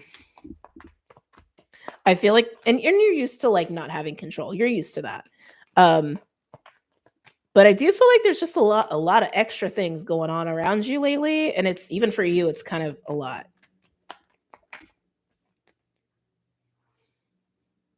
Why is this Five of Cups here for Pisces? Like, I just keep hearing, I want things to be simple. Oh. Okay. Okay. It just got real emotional real quick. 5 of Cups, the Queen of Cups, the 9 of Swords, and the Magician. Pisces, some of you with these family changes, I'm not feeling a death. I'm not feeling that. I think it would be a confirmation if that's already happened. Um, if anything, I just feel like someone in your family or family dynamics are changing. I'm getting something about just like aging, just what happens with aging. And I feel like that's like causing some, well, disturbances, right? Because like when we go through changes like that in our family, roles change, right? Roles change, life circumstances change. You got to start considering things. So some of you guys are going through that, and that just wanted to be said as confirmation. I'm getting something about like people literally getting older and the impacts of that, or transitions, right? And the impacts of that on a family. So some of you, that's what's going on. But I'm also getting here this like deep ping of sadness, and I want to say regret, actually, with the 5 of Cups, the Queen of Cups. It could be you, it could be someone in your family, someone you know. There's a lot of family vibes going on here, okay? Um, Regardless if it's you or someone else, this Queen of Cups energy, they're feeling some sort of regret, which is why they have the 9 of Swords as well. But the Magician being here, they're contemplating how they can make something right. It feels like the Queen of Cups is feeling like they missed out on something or they misjudged something. That yeah, it's like something got missed. Like something got they missed something. They missed something. I don't know how else to say that. Like they didn't see something right the first time. They didn't see that someone was in trouble, or they didn't really see what was going on with somebody. Like this is just kind of what I'm getting. Um, excuse me. And there's just some guilt there. Excuse me. There's guilt there. There's guilt and there's sadness. But the Magician, this Queen of Cups is like, I can figure out I can figure out how to make this right. I can figure this out. Worried about it, but I can figure this out. Pisces, you got some interesting stuff going on here. Um Tell me about this Knight of Wands.